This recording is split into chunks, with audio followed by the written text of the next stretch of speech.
thank you so much for everyone coming out on a beautiful rainy day. And up first will be the call to order, Pledge of Allegiance, and then we'll get into the public comments. So, Councilwoman Aber.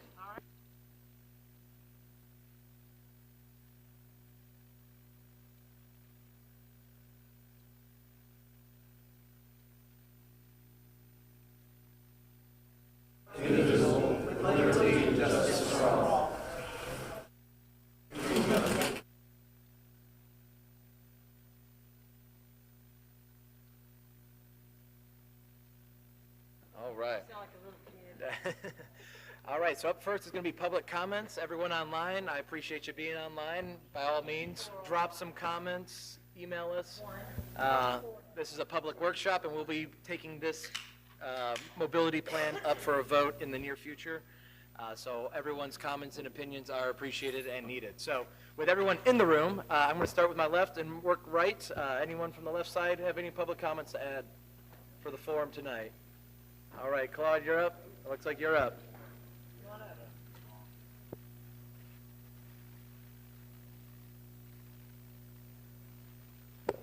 Name and address. Claude Perry, 732 Harbor Boulevard, Destin, Florida. I had a long speech to make, but there are other people here who I think want to express themselves. I kind of wanted to review the history of the parking garages. Everybody knows, I don't need to elaborate on that I support public parking garages. And we need 3 of them, in my opinion, as well as Crystal Beach needs a parking garage. So parking is the number one issue for me. But I appreciate this, that you are having this workshop. Appreciate the time that you put in. This issue of parking garages started 15, 20 years ago. I think probably under Mayor Beards. And we discussed it many times of how big it should be, who should pay for it, how it should look, so forth and so on.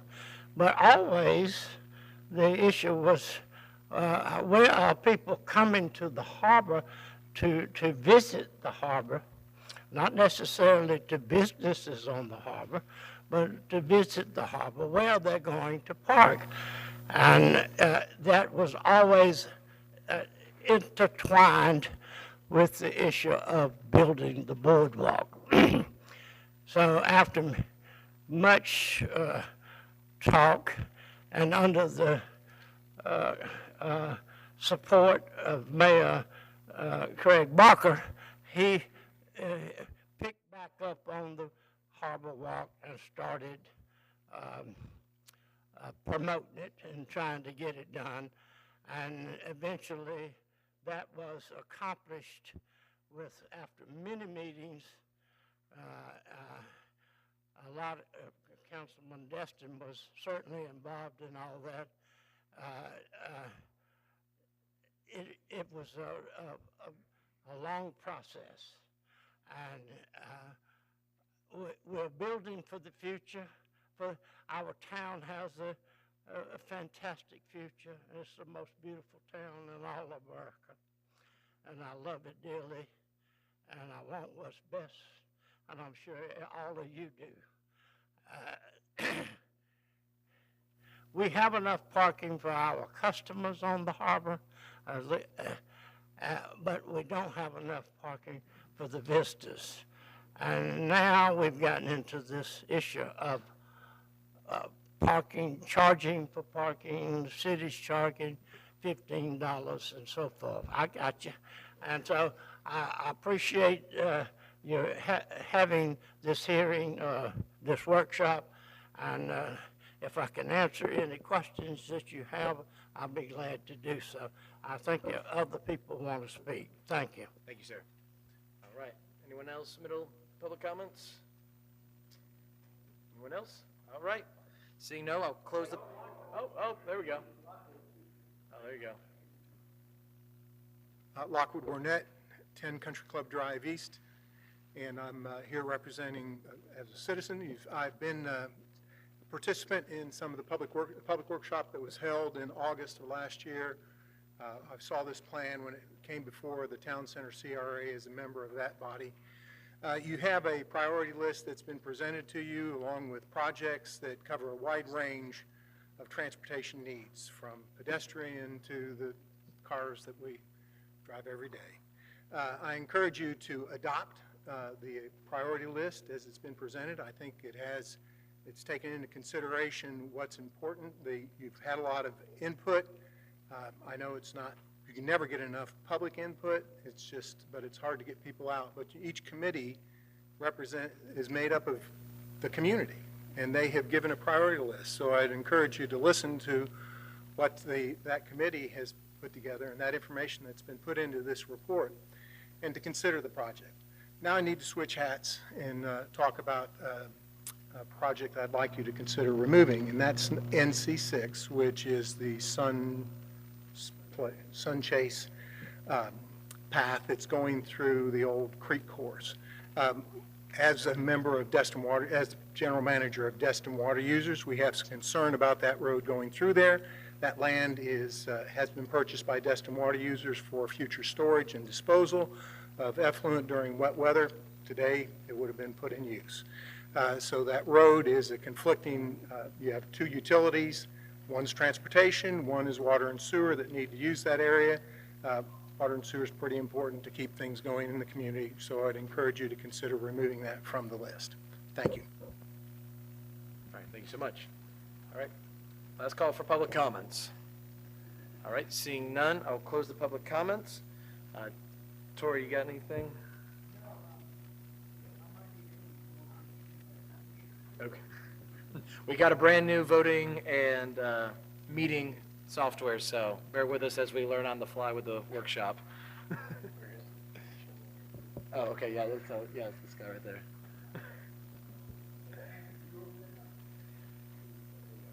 Yeah, there you go. We All have right. sound issues at the truck.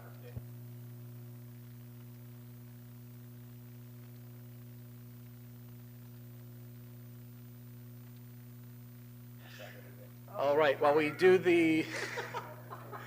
work on the IT and everything, I think we can still move forward with the discussion and any staff for A, if you guys want to read us into this, and then we'll start the workshop. Yes, sir.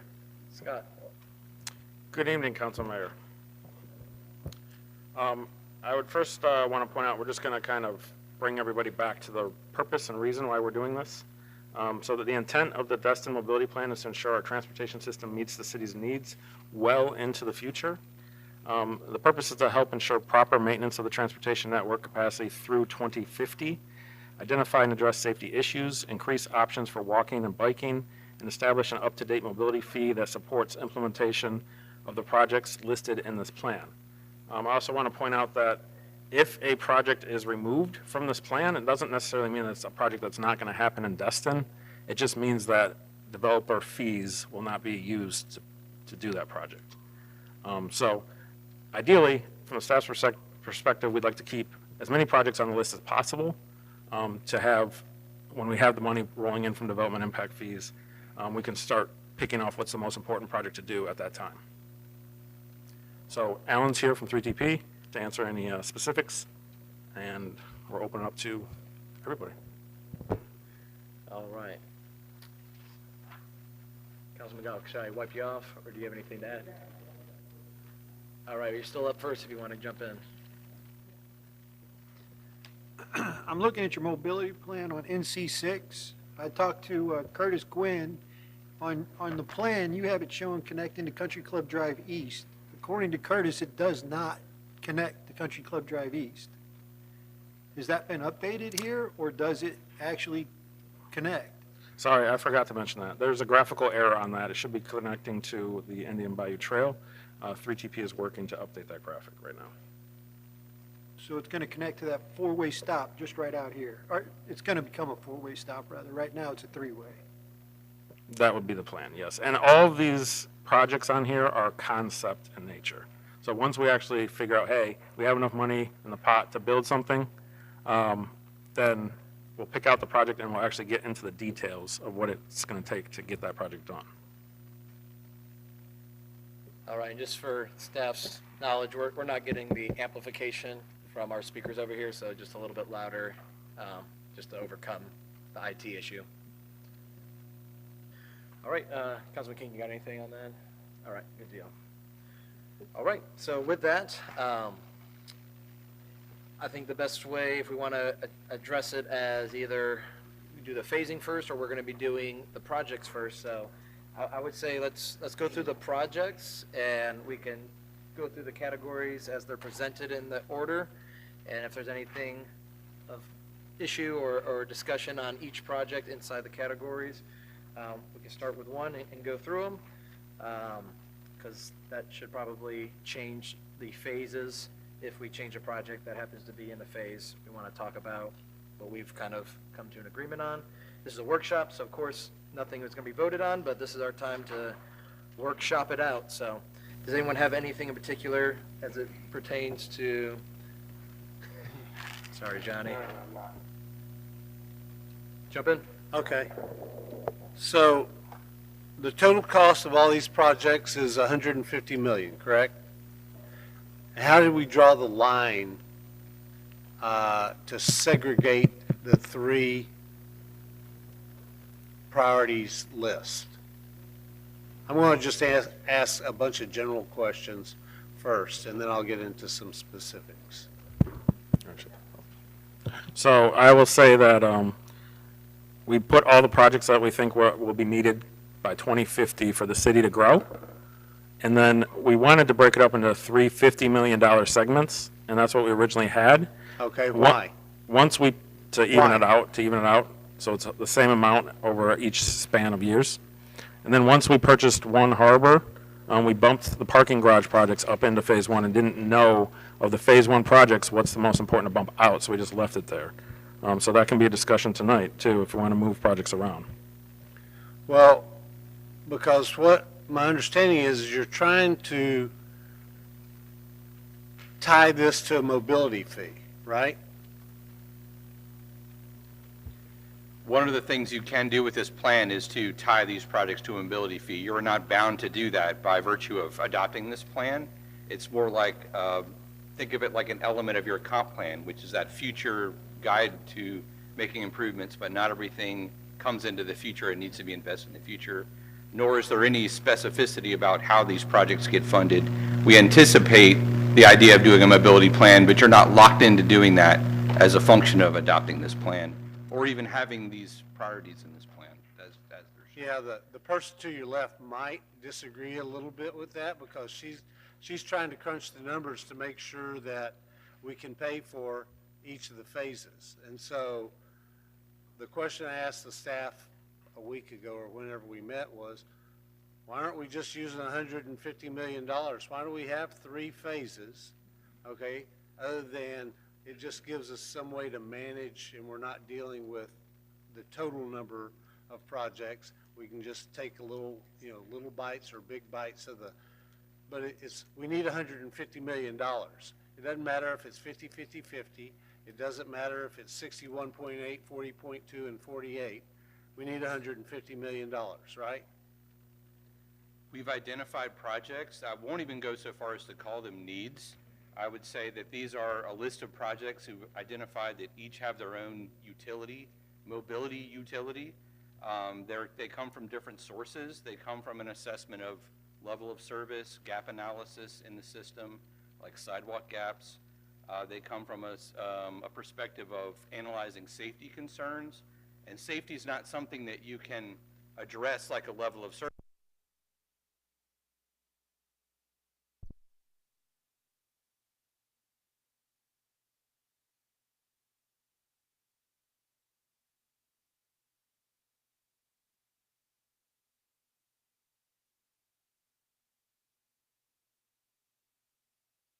Moving into the mobility fee study.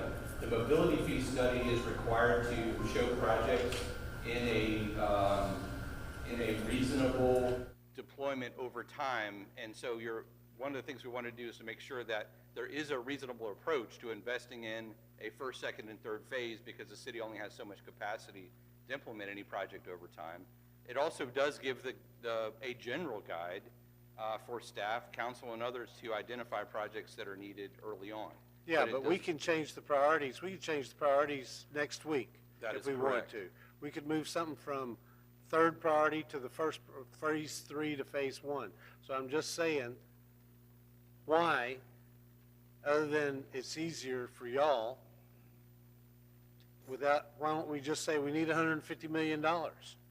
It's actually harder for us to phase them out because a lot of thought went into bending them in this way into the 3 phases. Like I was saying, the intent is to anticipate finishing the mobility fee work and the mobility fee study, which does require projects to be put into a certain year of implementation, and that's how the fee is constructed. Okay, and so did we lay this over the other project timelines that the city is looking at?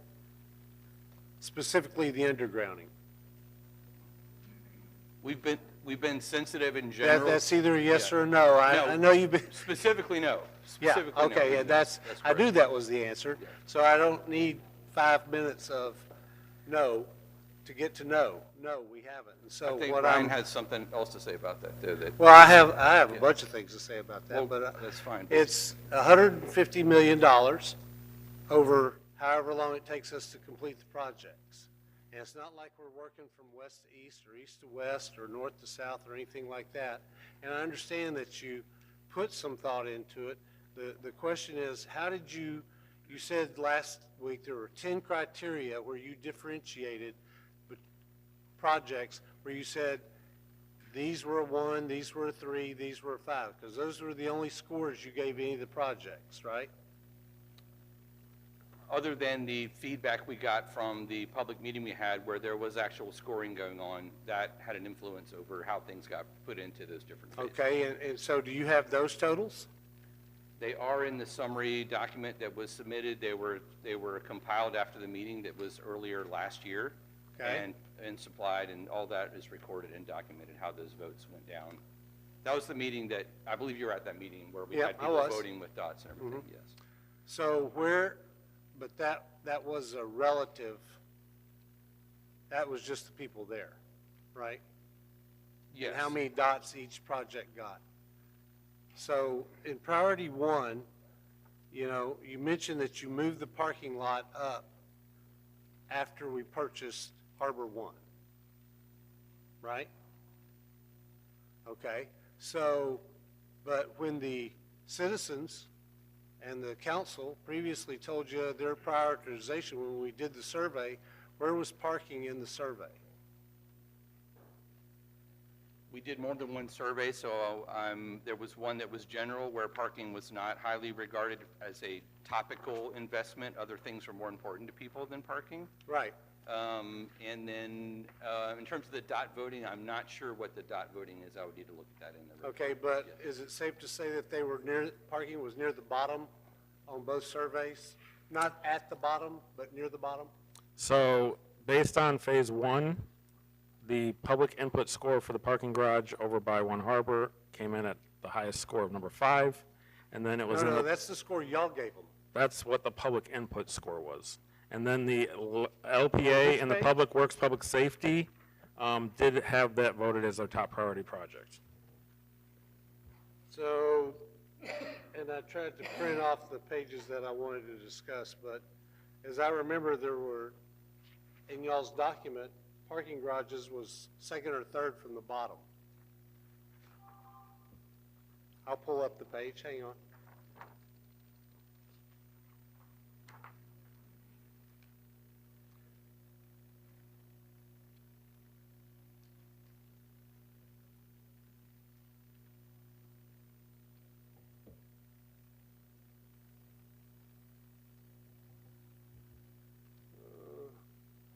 Remember what page it was on?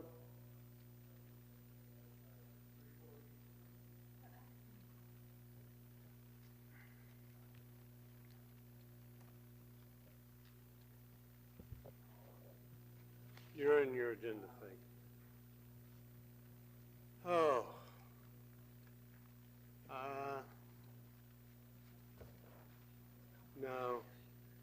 Well, I didn't print out the whole thing because it's like 112 pages. Yeah. So I printed out the ones I thought we would agree that parking was lower than.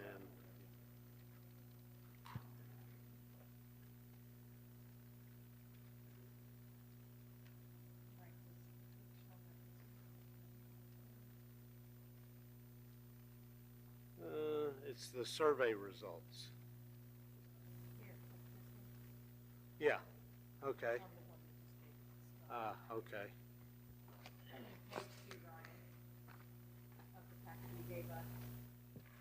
Yes, that was the survey I was referring to, Mr. Bagby. Okay, so it was 4th of 5, right? So we moved up over safety, over traffic flow, over, and if I remember the other one, let's see. Community parking facilities, there it is. It was 5th of 7 in the other survey. So again, it was not ranked high in either survey. And yet we moved it up in this, even though we don't even know yet what we're doing with Harbor One. So I'm just trying to figure out how, I guess my concerns are a couple of fold. Number one, how you got to prioritizations, and really I understand the prioritizations eventually will be ours. We'll adopt a priority list, and, you know, the parking may move down. I know Mr. Perry would like for, you know, all 3 of them to be up there in phase 1, but A, they are one of the most expensive things that we're doing, and B, it's not like right now we have a shortage of parking. As he said, we have plenty of parking for their customers. We don't have parking for the visitors to go down and walk the boardwalk, and I wouldn't necessarily disagree with that. I'm just saying, I'm trying to figure out how you got to your prioritization, because it's not a really objective formula that you seem to use, other than you assigned a value, 1, 3, or 5, based upon your perception of how it scored or how important it was to people in the city. I will say also that we are moving forward with that boardwalk under the bridge along the frontage of One Harbor, so that is going to be utilizing that parking area quicker, sooner, no matter what happens at One Harbor, and trying to divert pedestrian traffic kind of away from going over 98 and going under 98. So that's another reason why we bumped the parking Yeah, project. and I understand. I still have my doubts that people will park down there and utilize that to walk under the bridge. And oh, by the way, it'll take us 3 years minimum to get that thing built under the bridge. And it terminates on the far western, you know, where the least amount of activity is. If you look at the whole boardwalk, I mean, it just terminates on one point as opposed to in the middle where you can, kind of like the park terminates.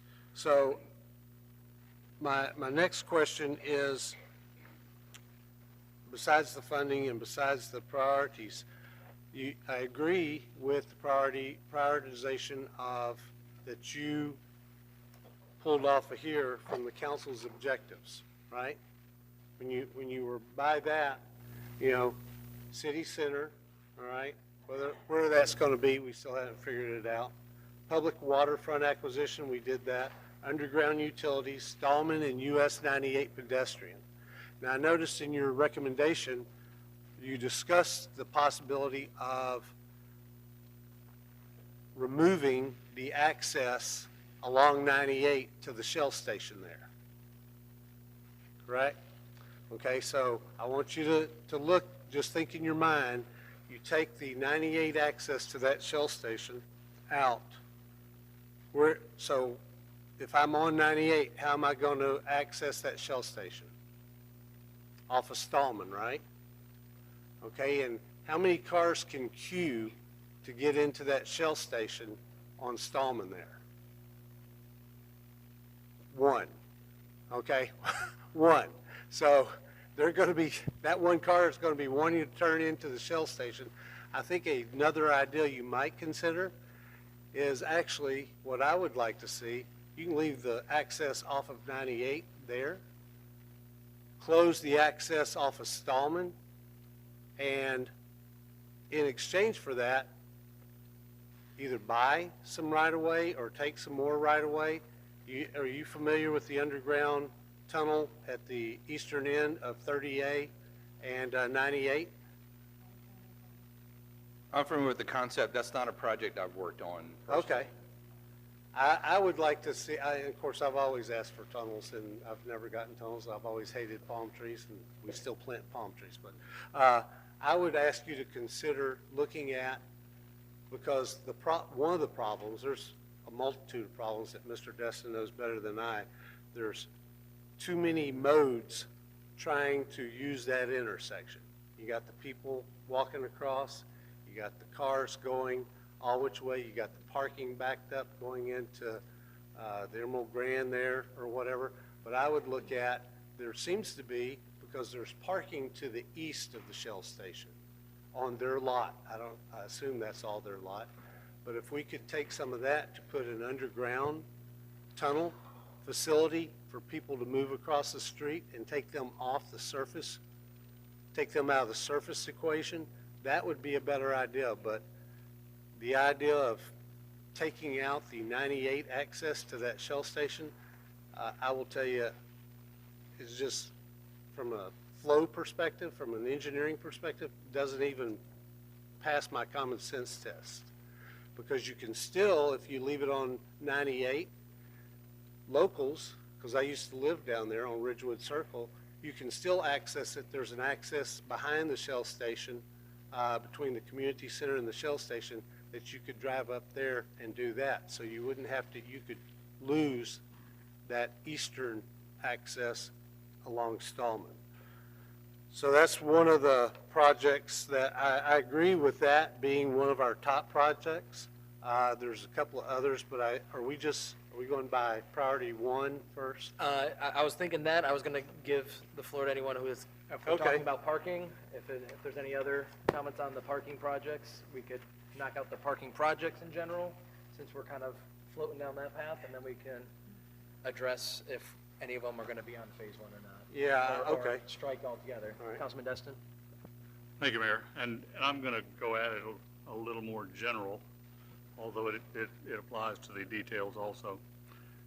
I know that we don't know what the mobility fee will be in comparison to our present transportation impact fee. Do we have any kind of a guess? Because one of my fears is that it will be dramatically higher. I can kind of do some rough math here. 150 million over 20 years, that's what, 6 million a year? Kind of close. So those are really substantial impact fees. Is there any way we can get to that number? Because we're going to have that number to realize how we should go forward with this before we even get to priorities. If it is going to be such an impact that nobody can build anything, or at least it will substantially affect the people who build townhouses, apartments, gas stations, restaurants, breakfast places, then we've got a problem in our current economy because they're struggling to build anything at all now. So how do we get to that number up front rather than at the end? And second question was, our engineer said that if we take priorities off the list now, that we couldn't use the mobility fee for them. Does that mean if we add projects later on that can't happen either? I understand the nexus between the fee and the projects you have, but to build a system that we can't move in and out projects seems to me would violate the law that says we can't tie the hands of future councils.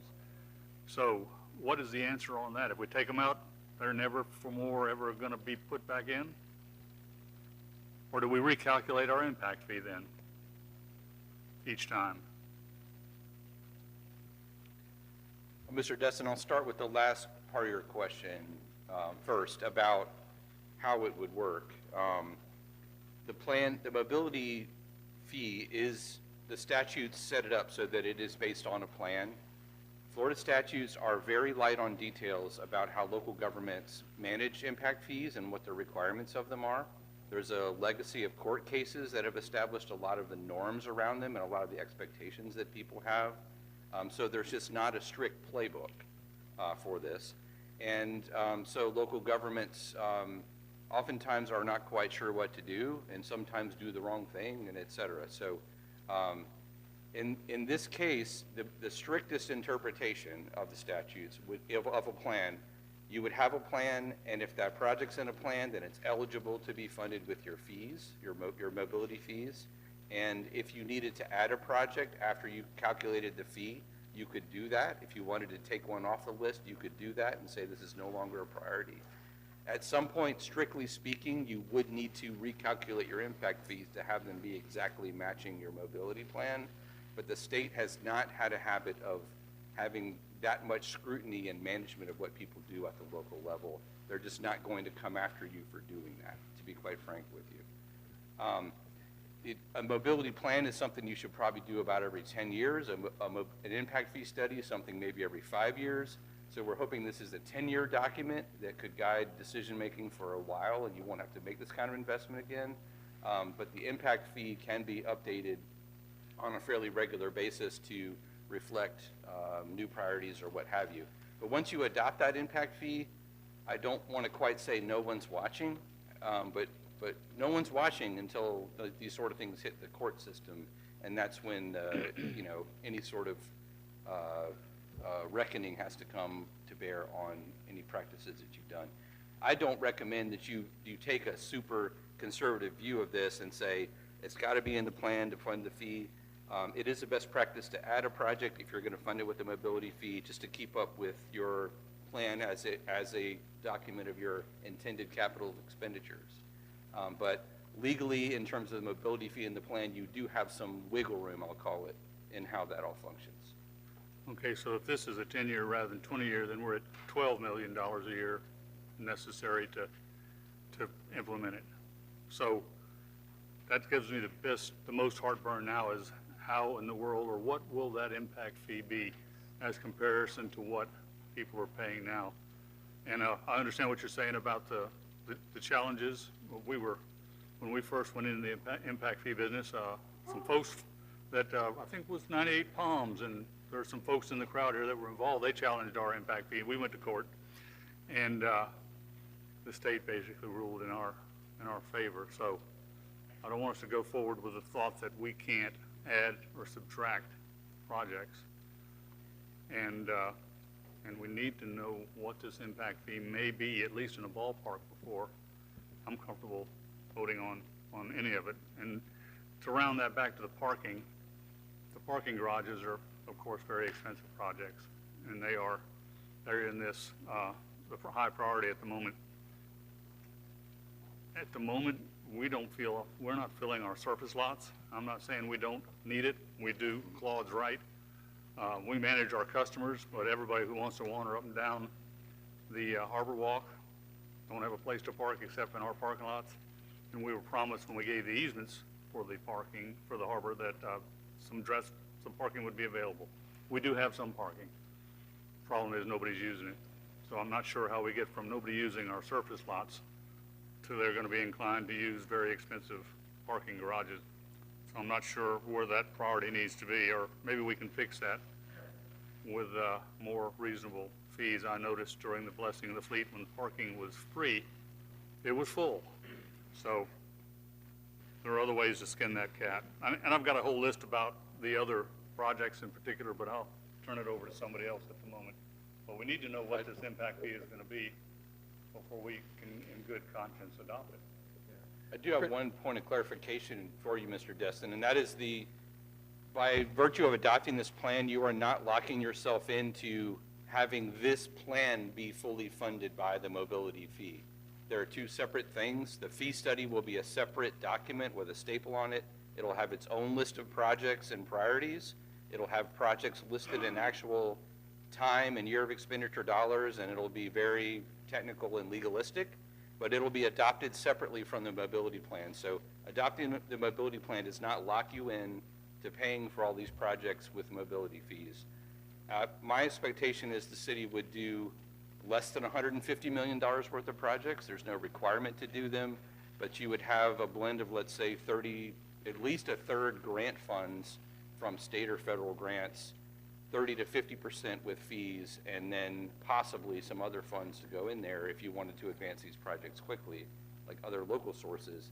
If you wanted to implement this project slowly, you could rely on mobility fees and grants. But I would encourage council members and community members to not think about this as a fully mobility fee funded plan, because one thing I know about guessing, I'm going to guess that you're not going to want to adopt a fee that is equal to 150 million divided by 25 years divided by your development. So there's going to be a strategy of breaking this down into component parts and a different levels of funding that seem reasonable and something that you all can expect to have. So the possible grants are going to be calculated into the mobility estimation, is that correct? A third? They can be, you can make an estimate of, you can say, we expect to get 25%, and then you would show that in your study that there's a layer of funding that's going to come from somewhere other than the fee. There's ways to do that. There's also ways to not commit up to that level of funding in the fee, if that's what you want to do. Well, when we wrote our original impact transportation fees, there was no 25% that we figured into the calculation for grants, and I don't know how you can even do that. So I've heard that story. We better rely upon the fact that we're going to have to raise the money ourselves. That's the object of doing this in the first place, and imposing impact fees. Otherwise, we're just say we'll just do it on grants and we don't need impact fees. So, you know, that's a nice story. I've not seen it pan out too well in the past. But I'll give somebody else a chance, and then when we get back to the more details, I have some other questions. All right. So, anyone else? Seeing, yeah, if we want to go into it. Sorry, I've come from a 9-hour symposium, so I am trying to get my head onto transportation. You going to get affordable housing? Okay. If we all kumbaya together. we Yeah, might. okay. Okay, so on what you currently have as priority one, obviously, I'm not a fan of putting the parking lot money, not 31 million. I'll just put it like that. I'm fine with the 98 Palms Boulevard and the power line, the multi-use path. We've talked about that. Mattie Kelly Boulevard, Stallman. The one thing on your priority one besides the parking garage, how did we, of all the sidewalks we're going to do, how did we pick the one that goes into a closed-in neighborhood out on Indian Trail?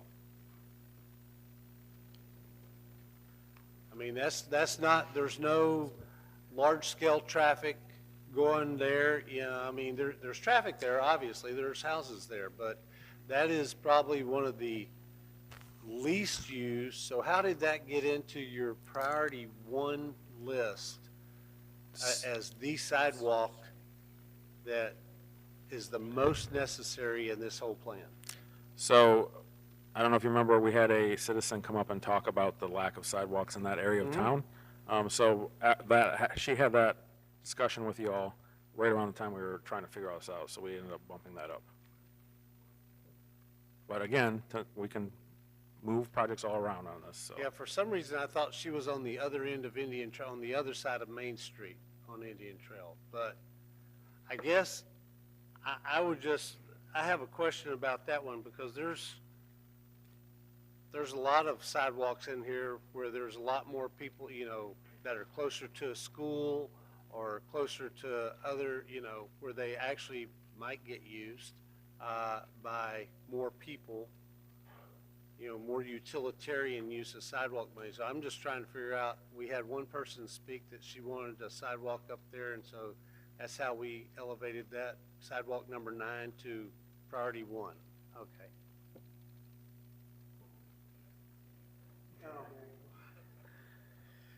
All right, so with the original topics out, I think we start with what's top on this list is the Crosstown Connector. Any design, functions, anything in particular? I figured you might have a few things. I'll let you. I know, it was I rewatched Robert's Rules. It's every 3, right? I got to let 3 other people talk before I get back to you. That's the way it's supposed to go. All right, then I'll talk. So the only couple conceptuals, I don't have anything specific, the policy, the priority phases, just some things that I've kind of gathered after rewatching some of our minutes and some people talking about the e-bikes and everything. Since the crosstown is truly this east to west corridor, and while we'll have these multimodal pathways, there's clearly some optics of safety with these heavily motorized bikes. My suggestion and thought was designating a true bike path on the crosstown connector. All the lanes right now are 11. State and federal code would allow for 10. It's a 10 to 11 phasing for that type of roadway. So whether we take it from the lanes or we take it from the buffers, really just designating a true e-bike lane to the crosstown connector might allow the sidewalks to be safer while having a designated bikeway. Maybe a way to kind of compromise as far as seeing that while we all don't like traffic, if they're on a bike, they're not in a car, and that's one less car on the road. And while also trying to keep the safety of the pedestrian walkings, the moms with strollers and cars, and dogs and everything, and the pets. So that was one thing, and just the idea, this might be more of an LDC as we rewrite the code, but the speed calming measures, just as many as possible being implemented into the crosstown to make sure that we're designating a boulevard for pedestrians, not just for cars. And to the point on the roundabout, evidently, as long as we keep it a single lane roundabout and not getting into the crazy dual roundabouts, there's a lot of case studies showing that the roundabouts really create a lot more public and pedestrian and vehicle safety. I don't know, I've had too many notepads up at this point, but I can give you guys those reference points for state studies of, the fatalities alone from roundabouts, since it's so slow, it goes up to like 89% reduction in high injury or fatality crashes versus a 4-lane intersection or stop sign as far as what those cause. So those are just kind of my general things I would see. All the crosstown connectors seem to have a basic theme, and those are just kind of some of my themes from the crosstown connector standpoint. MDPI, it was a study in February 2024, and that was in the Carolinas as far as roundabouts and their safety and car pedestrian safety, as well as a slowing down the vehicles without really drastically reducing the capacity of the road. That's part of that issue of the crosstown connector, is gaining capacity. So is there any other thoughts, comments, concerns with the crosstown? Yeah, jump on in, Jenny. Real quick. I like the idea. I like roundabouts as well. I like the ones we have. I think they're a smart move for that area. My main question is how much additional road, how much width do we need to add to the crosstown connector if we do a designated bike path? I think the state says that 5 feet is a huge one. I would actually kind of just talk to you guys about that. I don't know if it's code or design standards to have them one way with the traffic, and that way you're going that route, or do we do a larger one-sided pedestrian? No, he's getting shaken now, so we're going with the one way each way. All right, there we go. Don't have a stamp.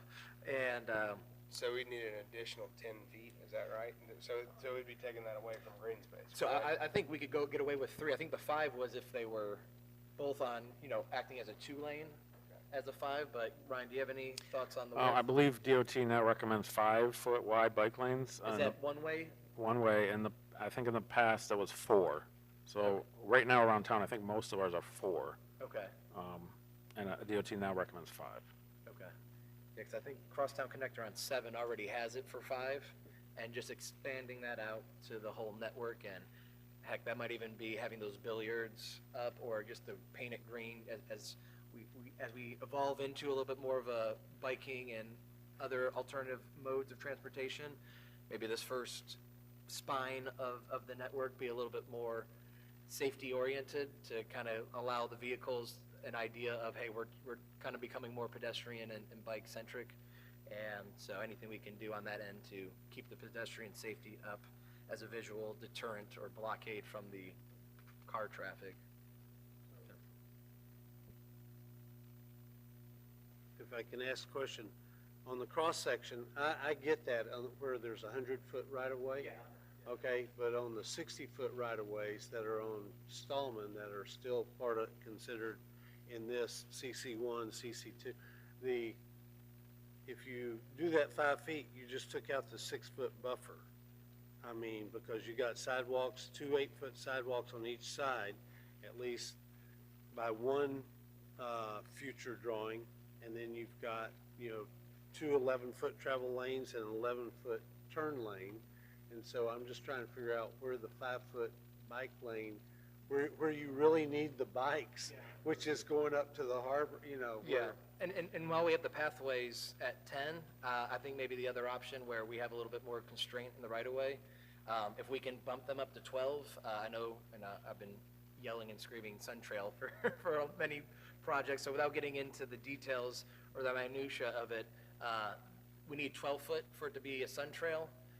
We're allowed to go down to 8 if there's some physically constraining areas, but to qualify for Sun Trail, which would be a multi-use, so instead of, in lieu of the bike path, there's also the multi-trail, or multi-use path, and maybe we just strike that with ways to help, I guess, separate the types of pedestrians on that pathway.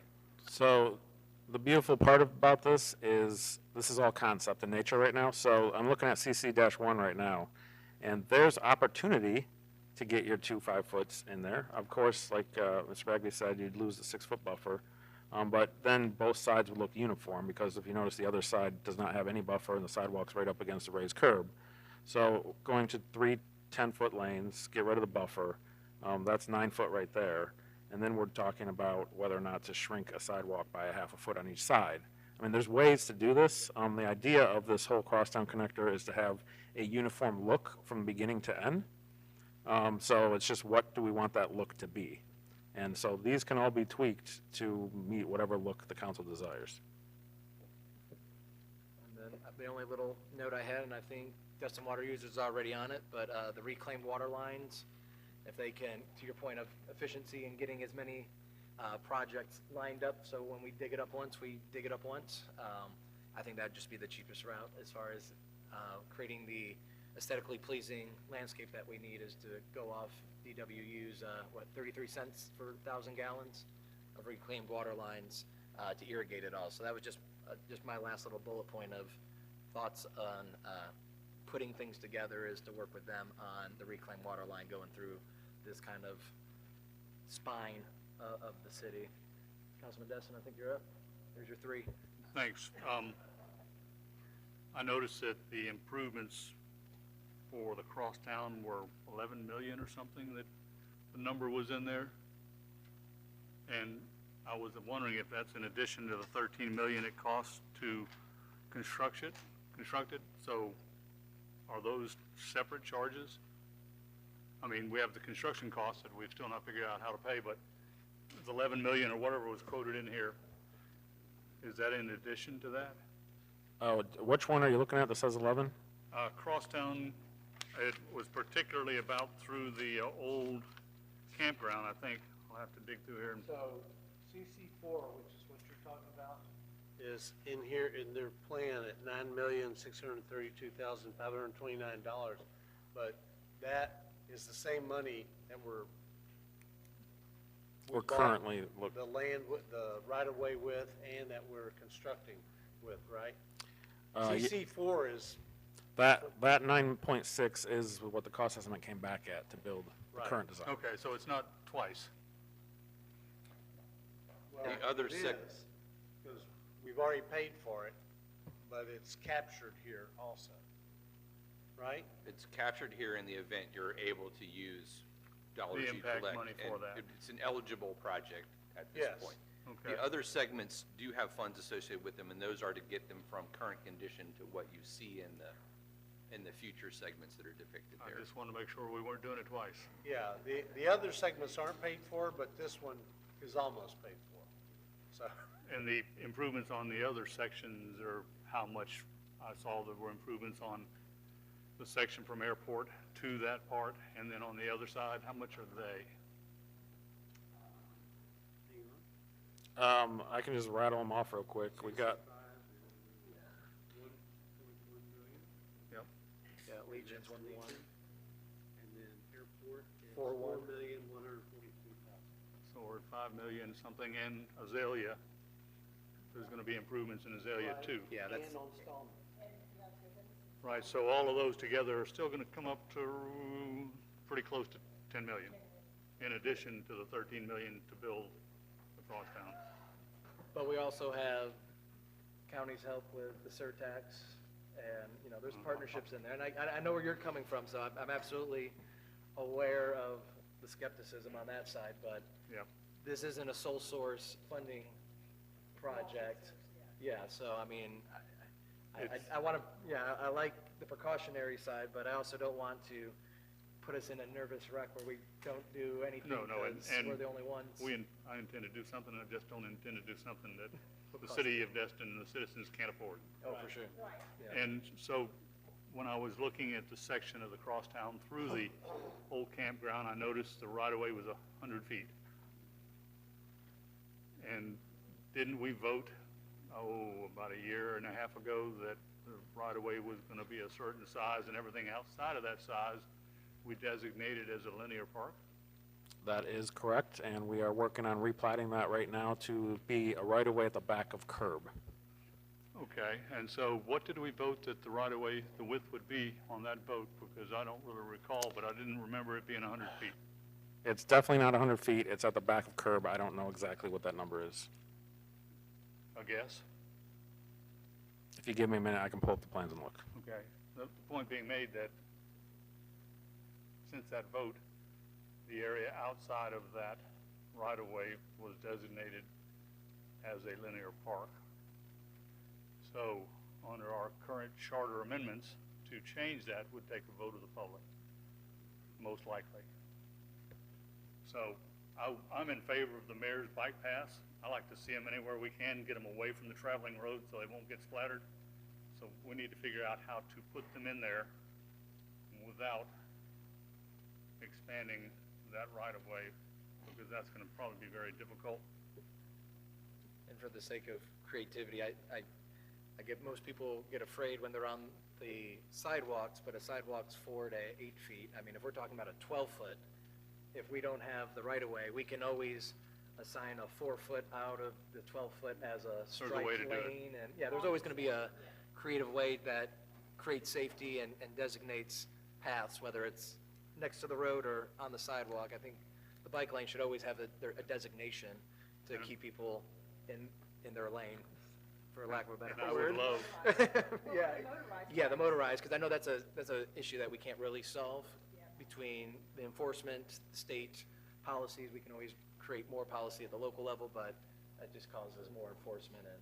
I would love to see a pedestrian walkway / bicycle like they have in Walton County on Yeah. 38, the full length that we can go in Destin. And that is the Florida Sun Trail, and we are up, and TPO-wise, I know it's just like this project, TPO is gonna, every year, do their priority list for the Sun Trail, but this year, for as much as we can bang and scream, our top 3 priorities are in Destin, which is the underpass, the crosstown, and the linear trail. Probably So- would behoove us to put that into this priority list. Yeah, when so we get that's why I around was to it. excited that, you know, the power line easement, MU1 is number 2. I don't know if the list really matters, but it's in phase 1, and that's the one me and Representative Pat Maney are gonna be very, very rah-rah about. Yep. Okay. Yep, I was just gonna ask about CC6, but it's not on the crosstown, if you wanna wait till we get to that. Yeah, CC6 is airport. Is that on? Airport. CC is Crosstown Connector. Okay, I'm talking about the one that goes from Indian Trail out to Commons. Oh, NC. NC. Yeah, that's new construction That's the road. wrong initial there. We're not there yet. Yeah, well, we'll get to that when we get to it. Okay, so after Crosstown, what's the next color box here? I don't know. Okay, I'm gonna go down to the orange, which is new streets. So I guess next one up is the NCs. So my 2 cents, at least from I was able to use our little ChatGPT app that we have. Go ahead, Ryan, before I go ahead. Mr. Destin, I just measured it 40 feet. 40 feet, curb to curb? Crosstown connector, the new section, back of curb to back of curb is 40 feet. That's correct. The graphic will be updated.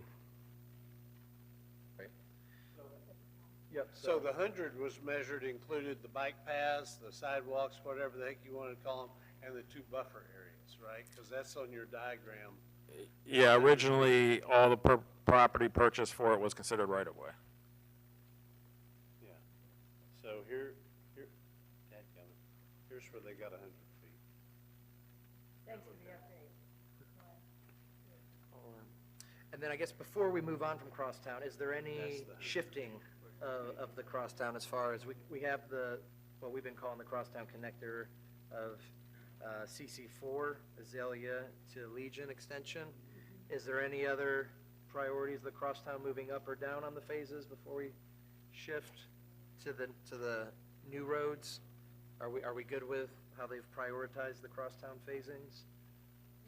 See, my only issue, and it's the issue I mentioned last time, is the mob, demob cost to, you come and you build CC4, and then you stop, and then you remobilize to do all the sidewalks or bike paths or whatever the heck we're gonna buffer zones and planting trees, and then you demob again, and then you remob.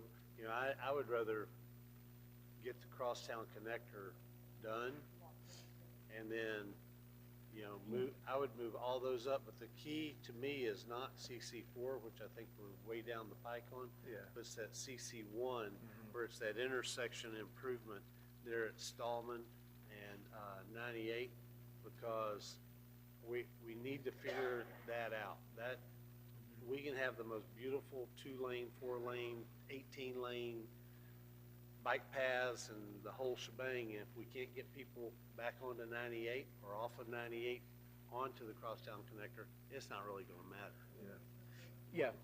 All Councilwoman right, Avery? so, Mr. Bagby, you're stating that moving CC1 off of Phase 2 Yeah. over to the Phase 1 so that we're in conjunction while we're doing this, is that correct? Well, Because it would go from CC1, which is currently in Phase 2, way down that sheet, versus moving it over into Phase 1. well, see, part of it, IS1, Stallman Avenue at Zerby Street and Harbor Boulevard, Right, it's sort of like a dual, that could be it. intersection improvement, to me, is part of that whole solution of the Crosstown connector. So we need so- to, we should move CC1. Well, right there with IS1 it. is already there. I think we should move CC1 because that's, and maybe y'all can tell us how y'all differentiate from the work, because For you IS say to the CC. intersection improvement, and then you come back and you say, now we're gonna come back to half of that intersection, the Stallman 98 part of that intersection, and do CC1. So can CC1 be shifted from Phase 2, the Phase 2, into like right underneath the ID of the IS1, and then CC1 right below it versus in the Phase 2 section, so that they're in conjunction? Does that make sense? It does. There's nothing stopping that from happening. Yes. And then I guess from what we have for appropriation and what's going on and with Baskerville Donovan, can you guys just kind of catch us up what that That's- looks like since we're talking about that? That's intersection where I with was, them? that's where I was going next. Obviously, we can move anything and tag anything together that we want, but the way that we have contracts right now, we're trying to work through things. That intersection improvement is gonna be ready to go before we do anything, look at improving the roadway after that. So we can make that a new project and try to get that all to work together. But right now, the intersection improvements itself are ahead of schedule than doing the roadway itself. Okay, gotcha. All right, and then I guess to the roundabout slash, since we're on one, I guess we're going into IS now. We'll stay with, geez, I don't know why I booked myself up today. I'm scatterbrained. On the IS2, which is going down to Azalea now, from Stallman to Azalea, is that something we could look at as, I mean, it's just such an awkward spot. I know we can try to line it up.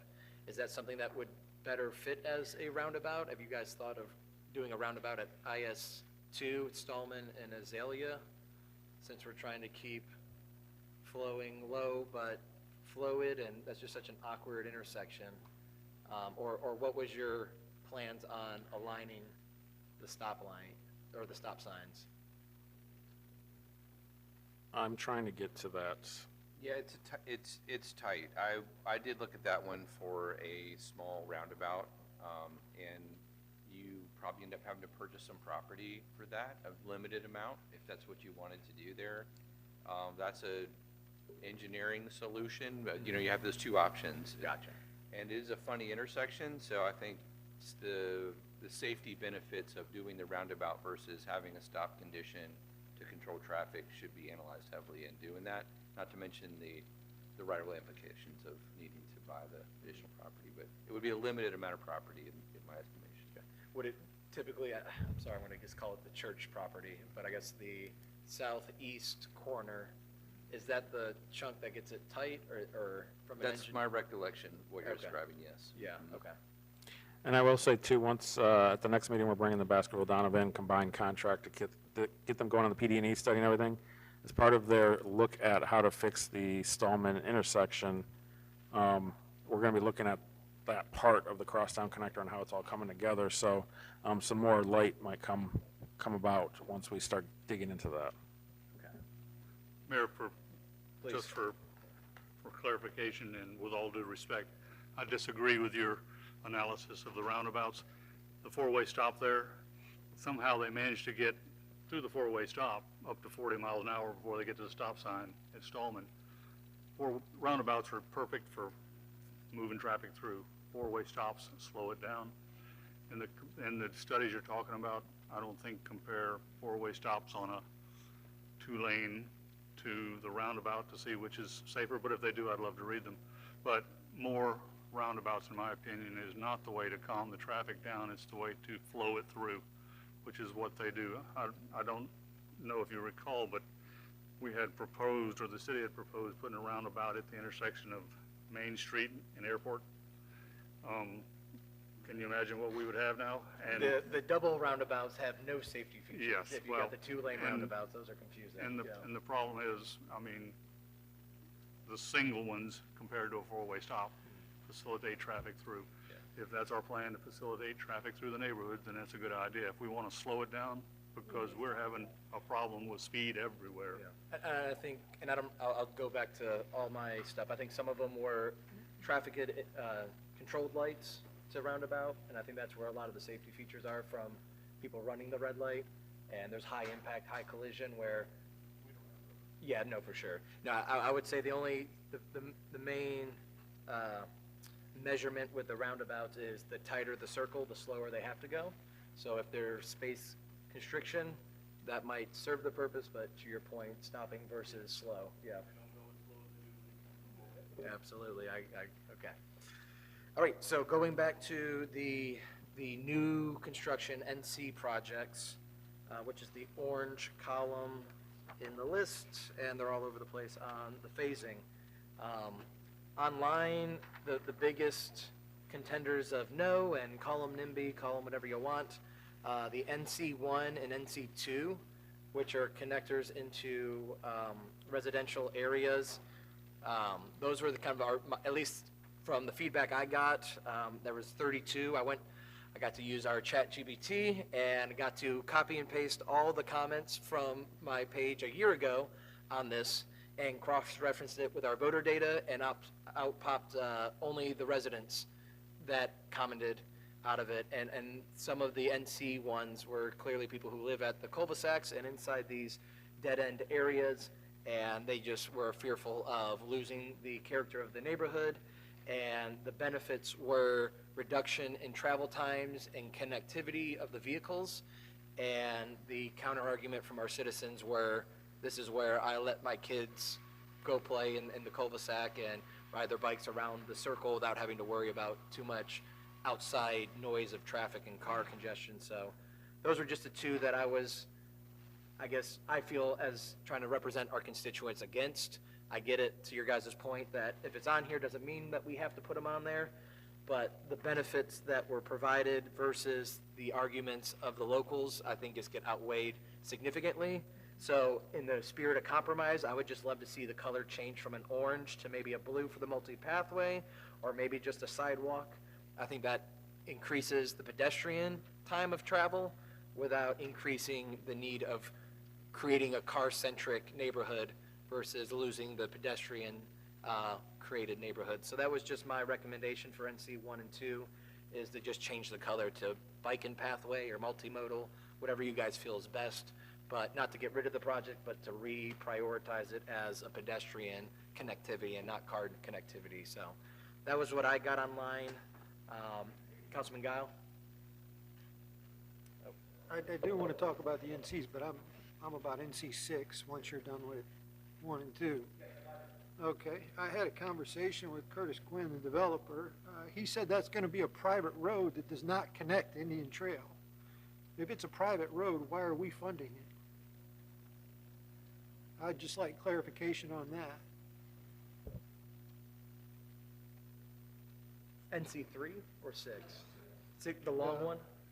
The Sunchase Boulevard that's going to connect from Indian Bayou Trail to Indian Trail, he said it's not going to connect to Indian Trail, and he wants that to be a private road. And I see here that we're going to spend 17 million, so I'd like clarification, please. Yep.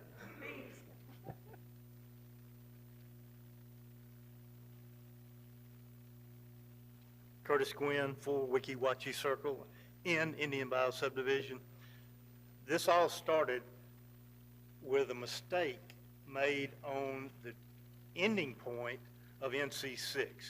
If you'll go to your comp plan and look at map 2.1, if you want to pull that up, you can. It shows where the road connects, Sunchase Boulevard, NC6, connects from Indian Trail down and comes in right over here at this three-way stop. By the church.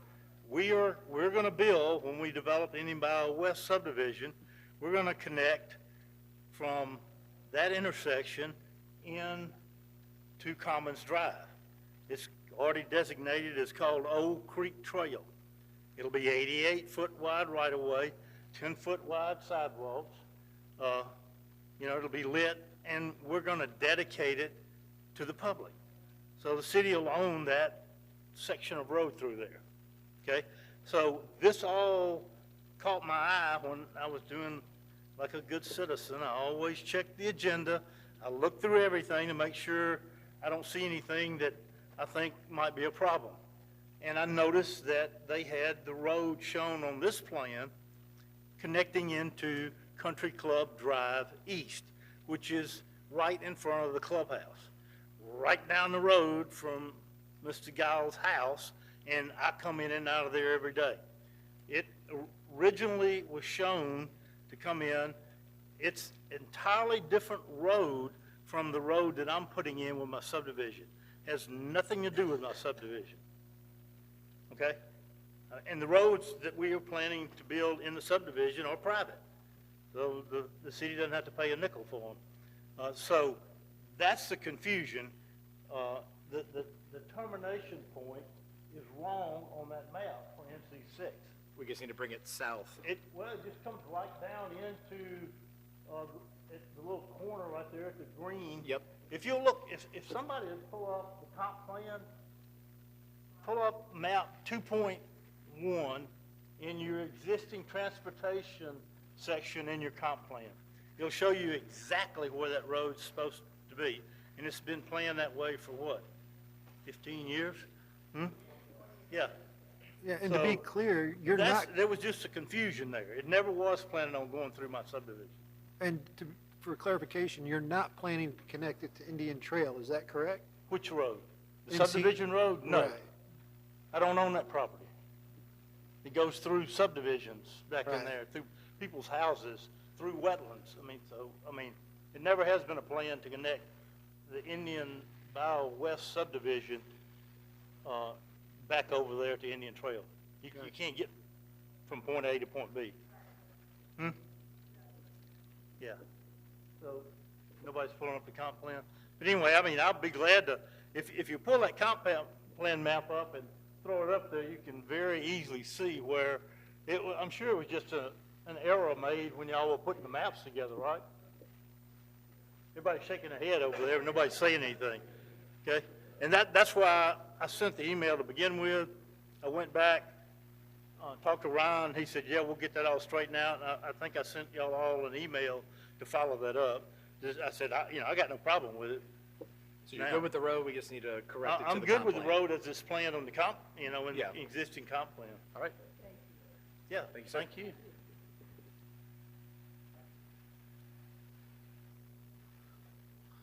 So, why, because I think we need to back up, I understand everything you just said. Why did we put NC6 in there? There are several of these projects that are included in your comp plan as suggested in the pathways plan. They were all included in the mobility plan. The comp plan is the city's policy, and that intent is adopted into your policy.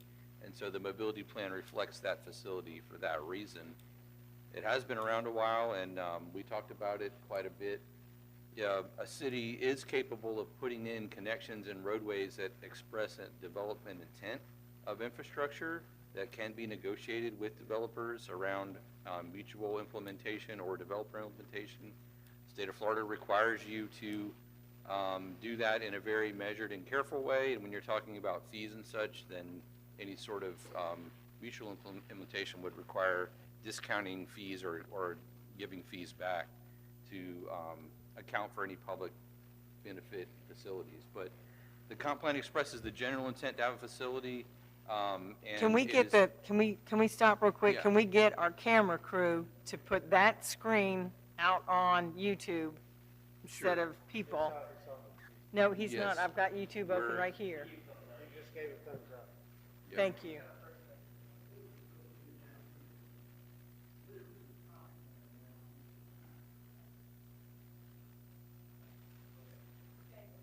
So it's a conceptual alignment for a road, and a comp plan expresses public intent to connect those roads.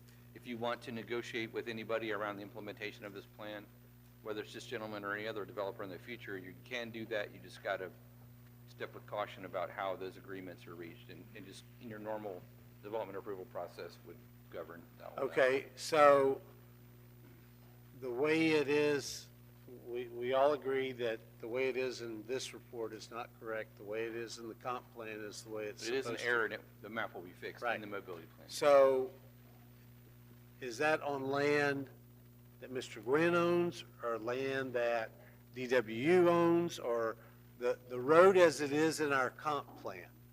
Who owns that land?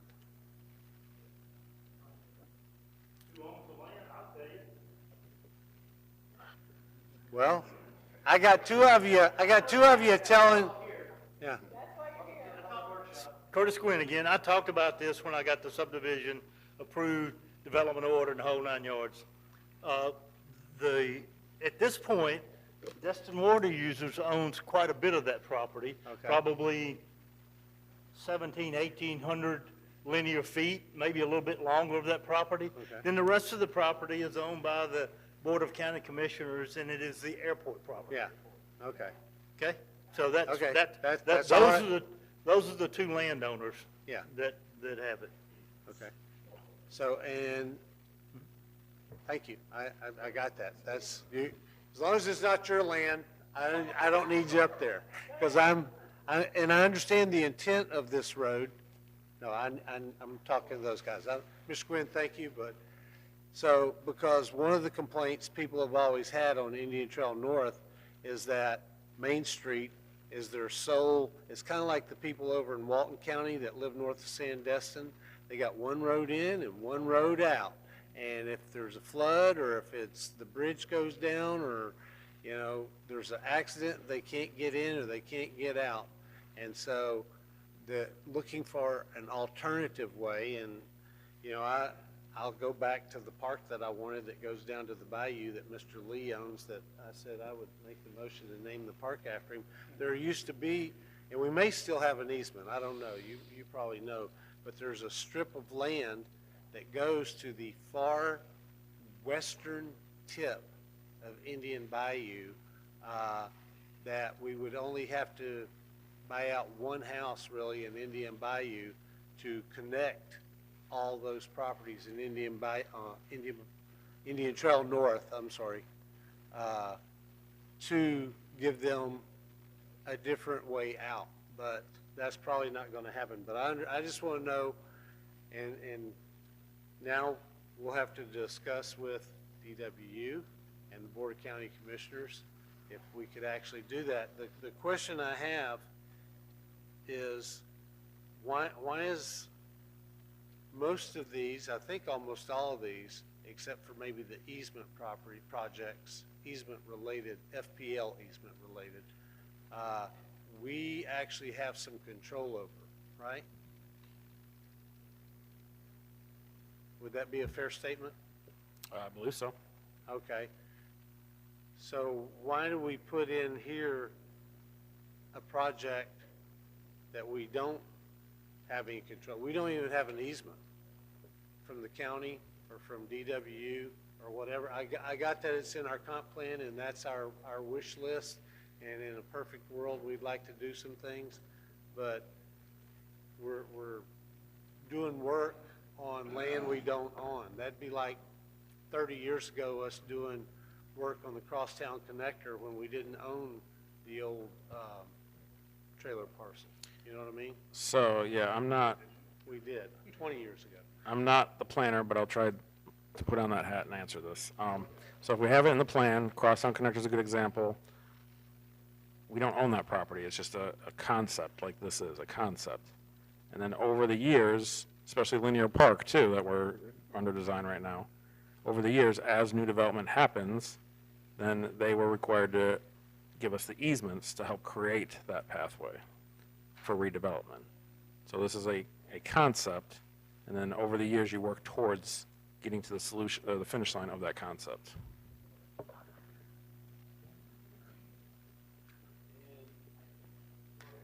right, Kevin. Councilman Schmidt, the chair recognizes you. Yeah, Joe, let's just say this entire thing was just passed one day, just as is, right?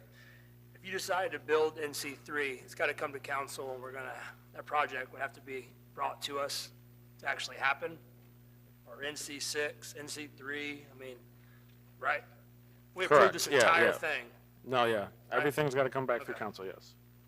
So, a few things real quick, and then hopefully we can get this rolling, move on to the budget meeting, which was actually scheduled tonight. We've had a lot of public meetings on this. We've had a lot of committee meetings on this.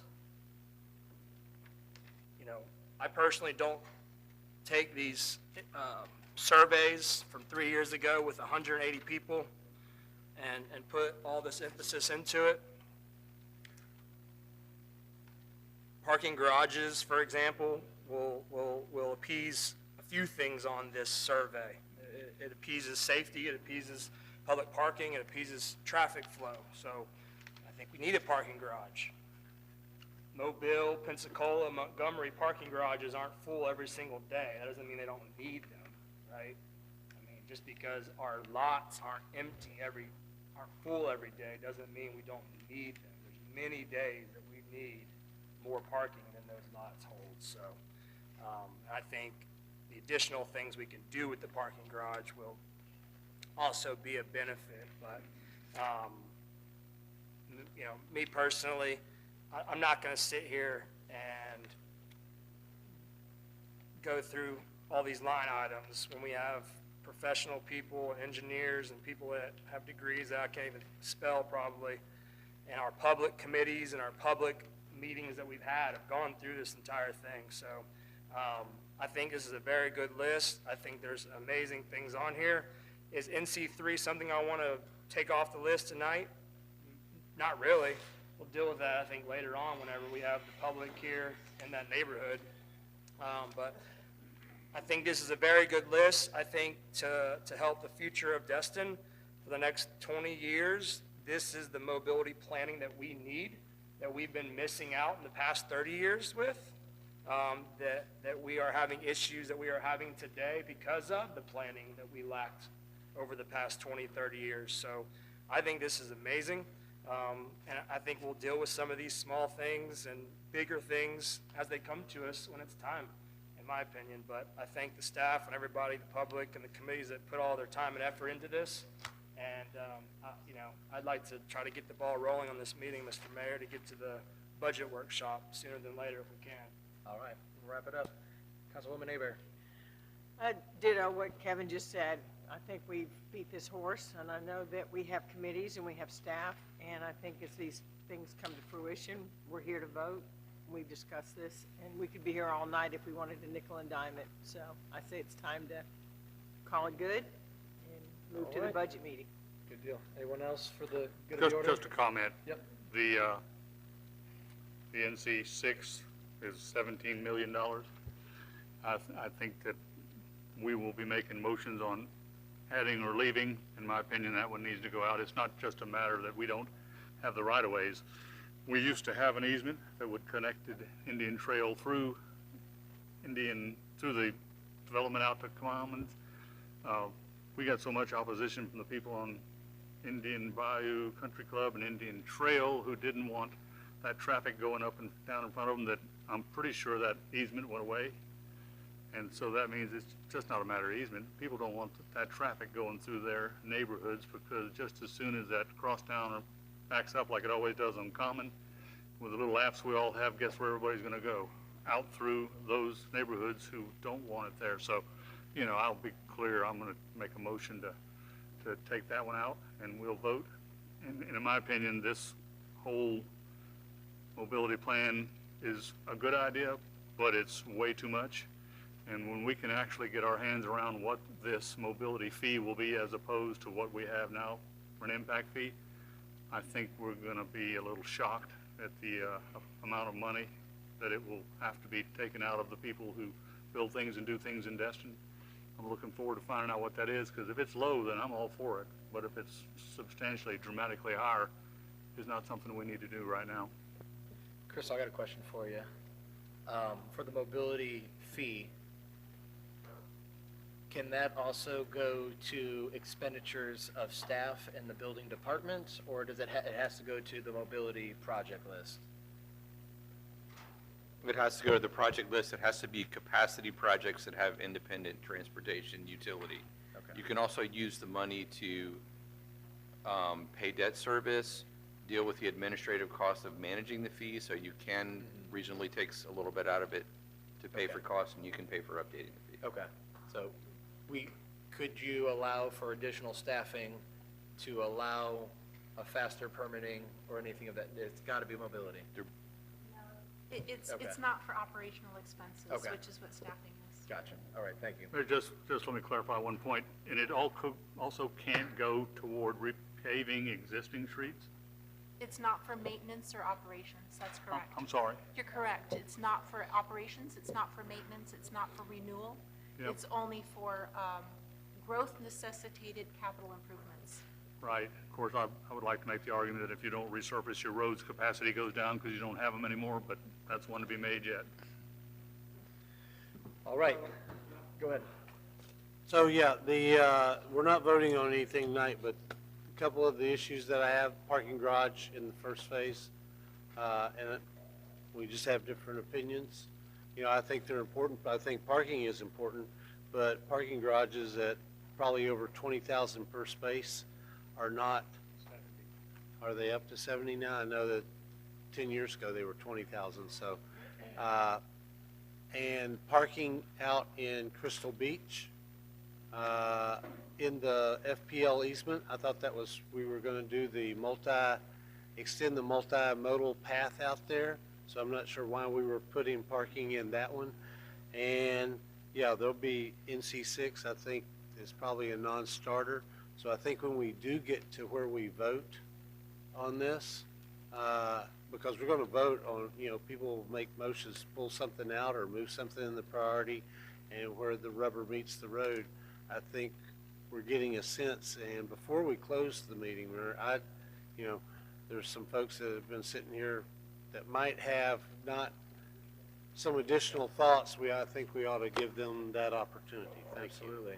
All right, before we do that, just kind of going down the council, anything that you have not said your piece on for the staff to get ready for?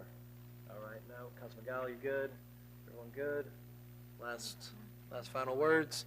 All right, public comments, anyone? Yes, sir.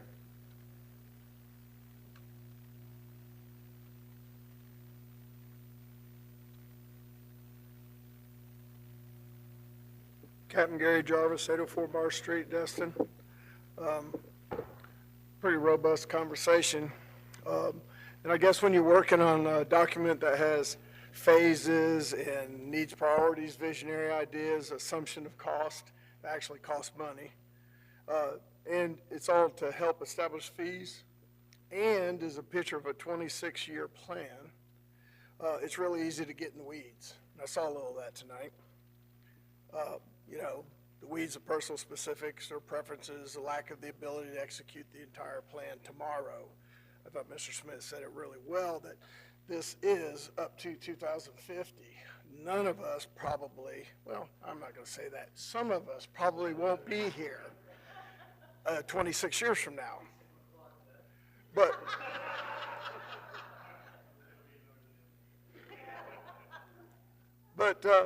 with that being said, the danger here is to create or participate in the governmental process of constant delay and a lack of purpose. And as governments are so accustomed to sitting on their hands and do nothing, at the cost of its own community's quality of life. Folks, this is a plan to guide the city leaders on a direction and goals to actually change the way and the possibilities of how our citizens will live and work over the next 25 years.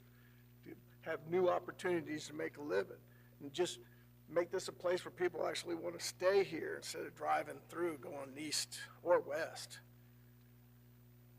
One of the things that needs to be understood by all of us, especially you all, you volunteered your time, your citizen leaders and your citizen governmental entities, and it's real easy to get wrapped up in the moment of today and maybe even the moment of the next 3 or 4 years. You may not even see the value of a parking garage, which seemed to be a hot button item, but you can't say that it won't be a need 15 years from now, especially if we want to develop a good working atmosphere for our harbor district and other places. So I just want to encourage you in a positive manner that this process has to be done so you can set your fees.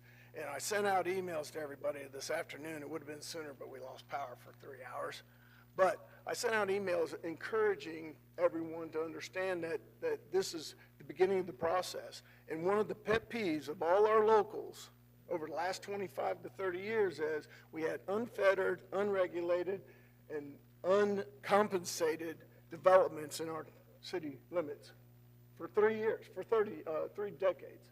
And so as we have a few places, large places to be developed, and all the new renovation projects, it's time that people pay their way to increase the quality of life of our community.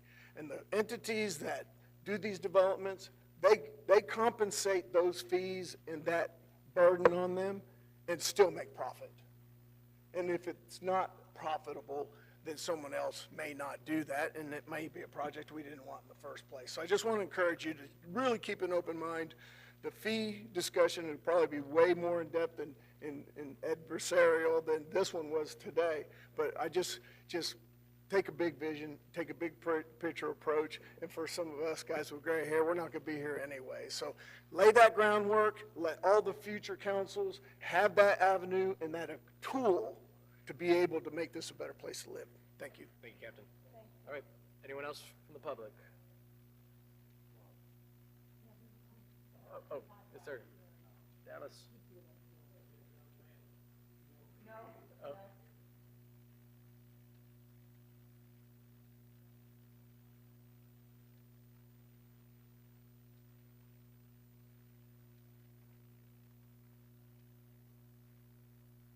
Hit that button. Don Dallas, 442 Snapper Drive in Destin. Good, that gentleman was up there. He said pretty good thing. I'm kind of offbeat on some of this. I want to thank y'all, Mayor, the council for doing what you're doing. Hard job, I wouldn't want it. But I do. I really appreciate what y'all do. We've been bumping around this stormwater issue on Juanita and my street, Snapper Drive. Mr. Ryan Scott emailed him pictures today. He got back with me. He sent a young lady out there, my neighbor, Colonel Wilson, is right there on the T-bone where he gets flooded all the time. And it, you know, that rain, it hit in a matter of minutes. And the swells out there, they're working a little bit. Mr. Scott, I believe, they're on point on it, so I appreciate him getting back to me. Let me get a attaboy to Miss Abear, if it's all right. Attagirl, sorry, you're not a boy.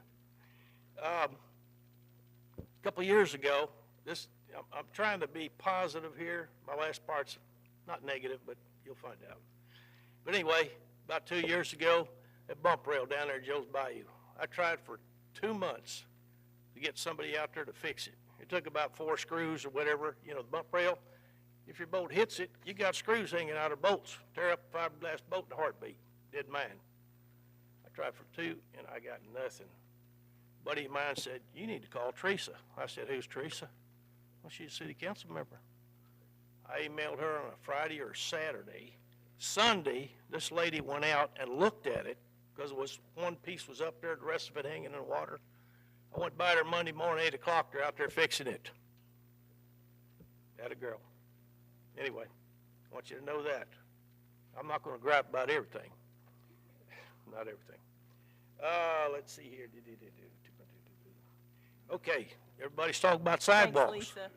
Building new sidewalks and all that good stuff.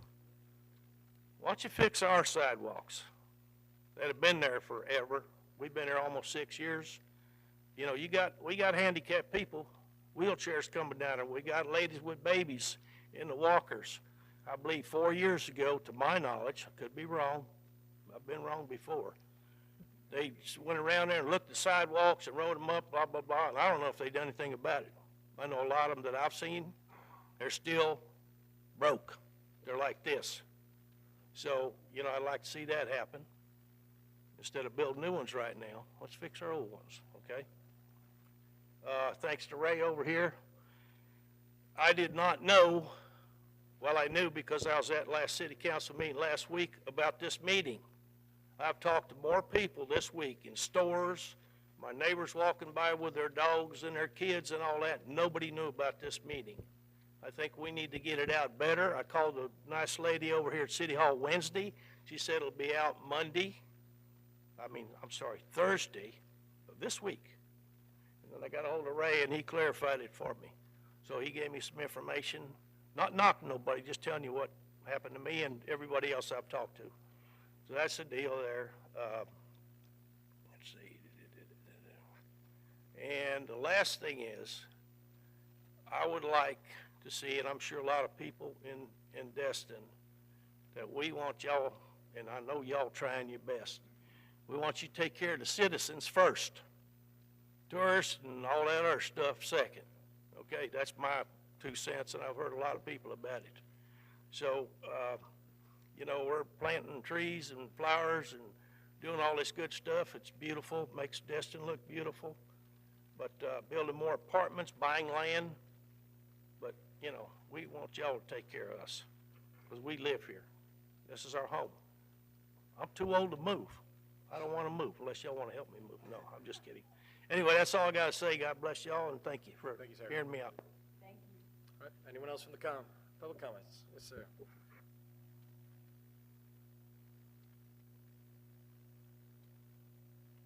Curtis Gwynn again. I just wanted to make one final comment. I've been in Destin for 41 years now. Have been in the building and development business. I've known quite a few of y'all all your life. I've known Dewey probably from this, you know, since I got here. I've developed here, with the exception of the one big mega project down there at the entrance to Destin. Everything that I've ever done has been regulated. The city of Destin has always had a land development code. You've had to follow the rules and regulations. Staff has always been great. I've been through about probably 4 land development code rewrites. I look at every one of them. I read every darn word in them to make sure that we're not doing something that shouldn't be in there. And, you know, I'm not trying to take, you know, any thunder away from Gary, but, you know, I was building and developing, you know, while he was out fishing, and, you know, and I've been working with the city and the, you know, everyone associated with it for 41 years. And so, to me, saying that, development around here has kind of been unvetted, it's just been going, well, that's really not exactly correct, because you've had land development codes, you've had comp plans, you've had competent staff.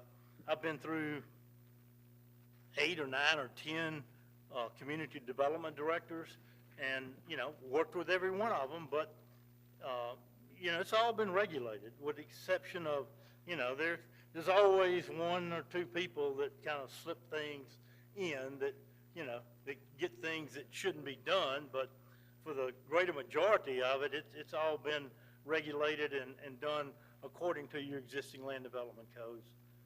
So I just wanted to put that in. That, you've always had good staff. Thank you. I appreciate it. All right, Claude.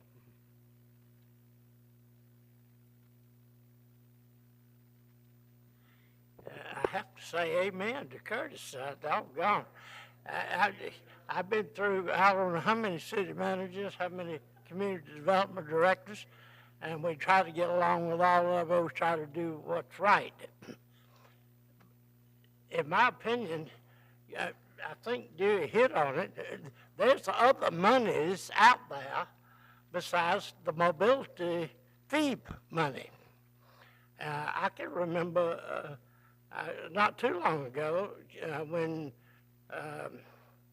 Commissioner Wines had TDC money available for parking garages. I think I've heard DOT has money for parking garages. So there's a lot of money available besides the mobility fees for parking garages. But if all else fails, she could just tap on a rock and get us another $50 million. All right. Anyone else? Public comments? All right. Seeing none, I will close the workshop for the mobility plan and turn the gavel around, and we're going to do the budget workshop. All right. Budget workshop. Congratulations. Mayor? All right. Thank you guys so much for coming. Mayor? We'll do a 5-minute recess and start the budget workshop.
All right, we are going to call the Budget Workshop 1 to order. All right. So I am going. So first up, I'm looking for my agenda. So while I fake it, I think first up, as always, will be public comments of the Budget Workshop. We've already pledged to our allegiance, and so next up. So if you have any public comments for the City of Destin Budget Workshop 1, this is your time to talk budget with us. Seeing that everyone was here for mobility, we're down to the few and mighty. I will close the public comments at this time. And Crystal? Mayor, before I Please. let Finance Director outline the budget for us, I just want to take this opportunity to thank all the department heads and the Sheriff's Office that participated in this effort. This was a very collaborative, intensive work plan that we embarked on and look forward to a fruitful discussion with you this evening. So thank you so much, team.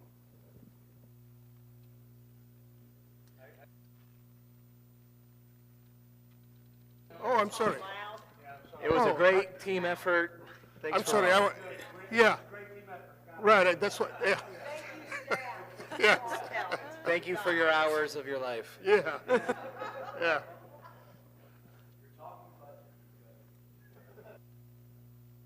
Crystal, proceed. Good evening, Council. Budget. So the short synopsis, we're looking at $53.5 million for next year. Property values, the initial estimate that's not yet certified by the property appraiser is that our values are up 8%. And our operating expenses next year, we're looking at a 3% increase. In general government, we're looking at 0% increase. So with that short synopsis, let's get into some of the details. There we go. So here's the agenda. First, we're going to just review the budget process, timing, short reminder of our strategic plan priorities and the guiding principles that we used to write this budget. And then we're going to get into the budget. We're a short time on operational highlights, and then we're going to go look at the 5-year capital improvement program and the renewal and replacement program, followed by a discussion about cost recovery, and just because everybody likes to see it, what the millage rate would be at different rates. Not that we're going to make any changes. I don't have any proposals in here to increase the millage rate in case anybody was wondering. So let's dive into this. So this is the budget process. We started off in February with the council's visioning session. Right now we're at May 13th. This is our budget workshop number 1. We decided to make this one a comprehensive budget because we just passed the renewal and replacement program. Our capital improvement program was already pretty much in place. It just seemed to make sense to make this one a comprehensive overview. We have budget workshop number 2 scheduled for June 24th. At the end of this meeting, I'm just going to tuck this away in the back of your mind. Let's consider canceling that workshop because I won't have any additional information. Most of the information that could affect the budget is going to come out on July 1st. That's when the property appraiser officially certifies the tax roll. So then I'll know how much of this ad valorem is actually going to go to the town center and to the harbor CRAs as opposed to what's left over for the general fund. Also, our policy right now for personnel is to increase to give them a cost of living increase each October 1st. It's the June over June CPI index. That's the base for that. And I won't have that information until first week of July as well. So just tuck that away in your mind. So I'm going to be, we're going to come back to that timing issue later. Next, July 17th is a very important day. That's the day when you get to set the millage rate that's going to go out in the trim notices to all of our citizens. Okay, so July 17th is really important. I'm going to send your decision, your July 17th decision, to the tax collector and property appraiser so that they can notify all the citizens. And then we'll close it all up, close up the budget year in September with 2 public hearings. Huh, interesting. Andy, you see that? Yeah, I guess we don't have, oh, there, it's just kind of slowly coming in. Oh, I didn't do this. This is a surprise. This is a surprise animation for me. Thank you. So, Vision 2035. Destin is a family-oriented beach and fishing community where people want to live, work, and play, and where visitors are welcome to respectfully enjoy our community and its resources. Our prioritized customers, as the gentleman who just left wanted to make sure we remember, is year-round citizens of Destin, priority number 1. And then Destin-based businesses, priority number 2. And then the visitors. Oh, well, there they are. All right. Core values, prioritize strategic goals, financially sound city, quality of life and safety for families, economic development, revitalization, efficient, aesthetically pleasing infrastructure, improve mobility, connectivity, green and sustainable environment, and offer livable wages and benefits to attract and maintain high caliber quality staff. So those are some more of the, those are the top level guiding principles. Doesn't hurt for us all to remember those. Council's critical priorities. So we have work with stakeholders to pursue Destin City Center, and as you all know, we're in the process right now working with SRS. May 22nd is another good date for citizens listening or anybody else to remember. That'll be the first charrette with SRS to work through this vision. The next is Public Waterfront Acquisition Initiative. As you all know, we accomplished that this past October. Next, we have undergrounding utilities. Materials have been ordered, and we're finishing up negotiations and getting ready to start staging the materials. Stallman and 98, US 98 pedestrian vehicle improvements is linked with the next critical priority, which is the pedestrian pathway under the Marlar Bridge. And we've just finished negotiating with Baskerville Donovan to combine these projects together into one contract that's coming to the next meeting, so we're going to keep them rolling on that. The Crosstown Connector permitting is begun, and we think that'll take, could take 8 to 9 months for the Water Management District permitting. Improved parking is in process, and annexation of unincorporated enclaves, thank you. It's in process, we're talking, people are talking. Guiding principles for this 2025 budget. Safety of citizens, employees, vendors. Improved beautification. So safety of citizens, you're going to hear more about when we get to some of the issues at our parks and recreation centers. Improved beautifications, service levels. We will discuss more when we get to median maintenance and contract it out or bring it in-house. Improve revenue capture. You're going to see that we're requesting an additional full-time equivalent, one full-time person to assist with some revenue capture. That'll be a nice discussion, hopefully at the next council meeting, but we'll get to that here too. Apply adopted 5-year renewal and replacement resolution as per the 2024 resolution. And then, as I mentioned before, the estimated increase in taxable property values was 8.45%. So here it is, the $53.5 million. The operating, see if I can turn this way. Operating budget, oh, that's funny, it doesn't work on that screen. It works on the ones up front. Operating budget, $25.5 million. Capital budget, $28 million. So what does this look like year over year? So here's a comparison of 2024 to 2025. The operation change, net change is 3%.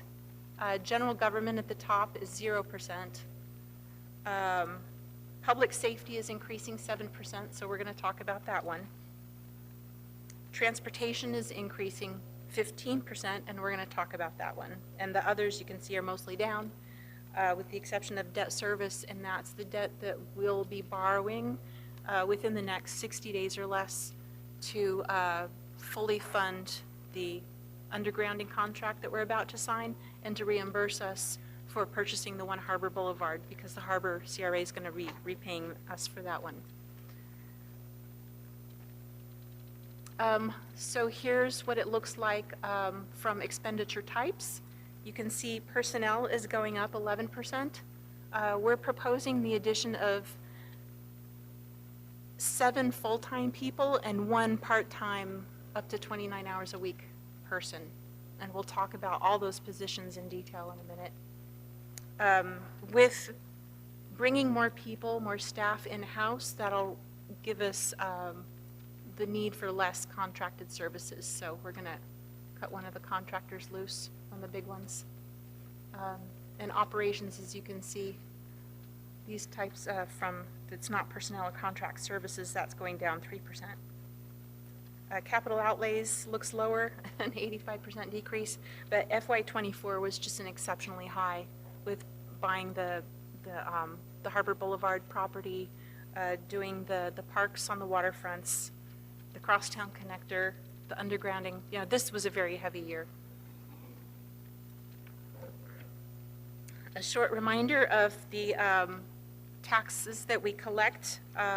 So this is the latest data I have. These are the 2024 not certified taxable values.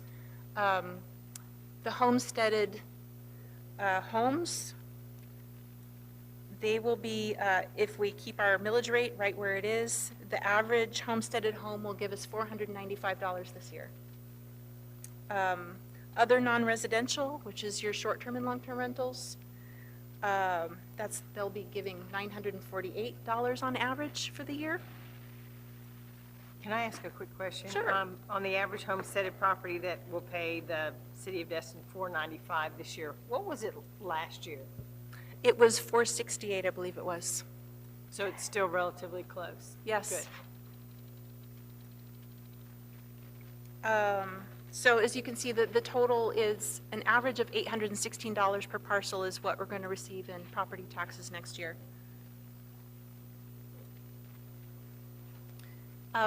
When we look at the budgets and we're setting fees and taxes, it's always good to keep in mind how much it costs to actually run the city.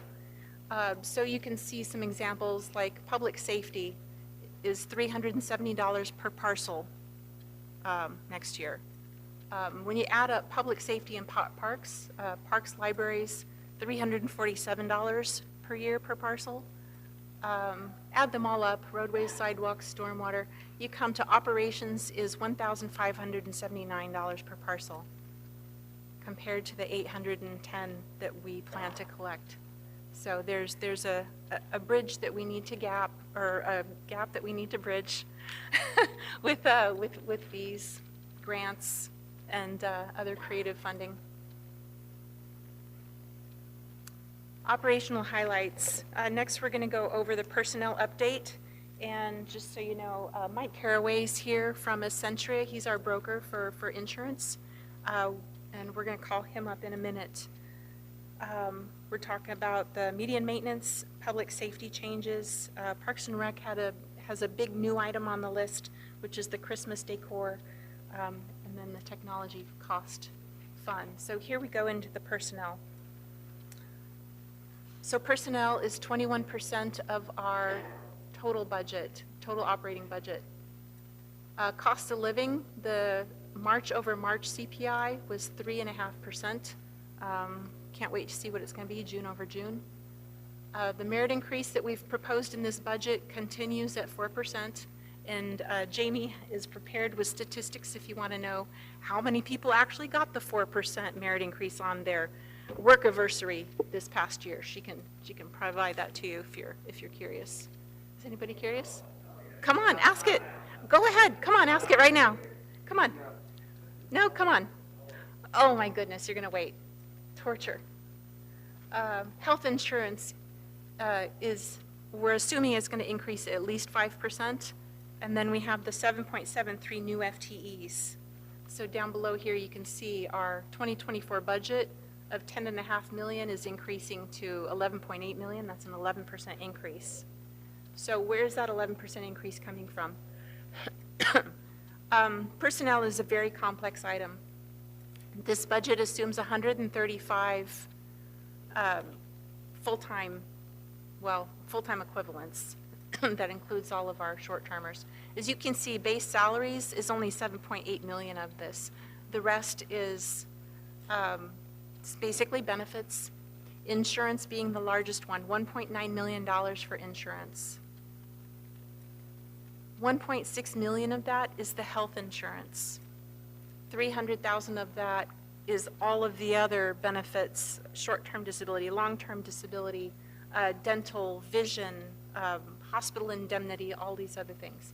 But 1.6 million, and the health insurance has just gone up astronomically over the last few years. And this is where, if you don't mind, Mike Carraway has has an idea, a proposal that he'd like to, gauge your interest in for future years. And if you're interested, we'll bring it to a real council meeting. So, okay, thanks. Come on up. Hi, good evening, everyone. Yeah, as Crystal mentioned, right now you all are fully insured with Florida Blue, right? Everyone understands that concept. They determine your premiums based on the benefits, and they use your demographics, your average age, your composition as far as male, female, and then they also, your claims are a factor in that, but you're not what we call 100% credible. So you're bundled in with their entire block of business. So every year, that 5% projected renewal for 2025 is very aggressive. Let me tell you the reason why. Medical trend conservatively is 8%. So every group that's fully insured, like you all are, they're behind the 8 ball at the beginning of the year at 8%.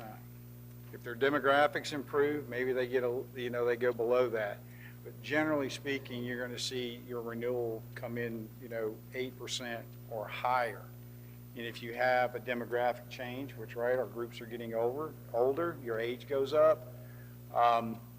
Claims is a small factor of it. If we have a tough year with claims, then that's calculated into it. The carrier delivers the renewal, we pretty much have to take it, right? We have no way to, especially this group with your size, we have no transparency with Florida Blue. They tell us we deserve a 10%. We have to take it for face value because they're not going to give us their claims information, right? So let me just share some information with you. I think it's important, and I'll be happy to share this presentation with anyone. So this is from Kaiser.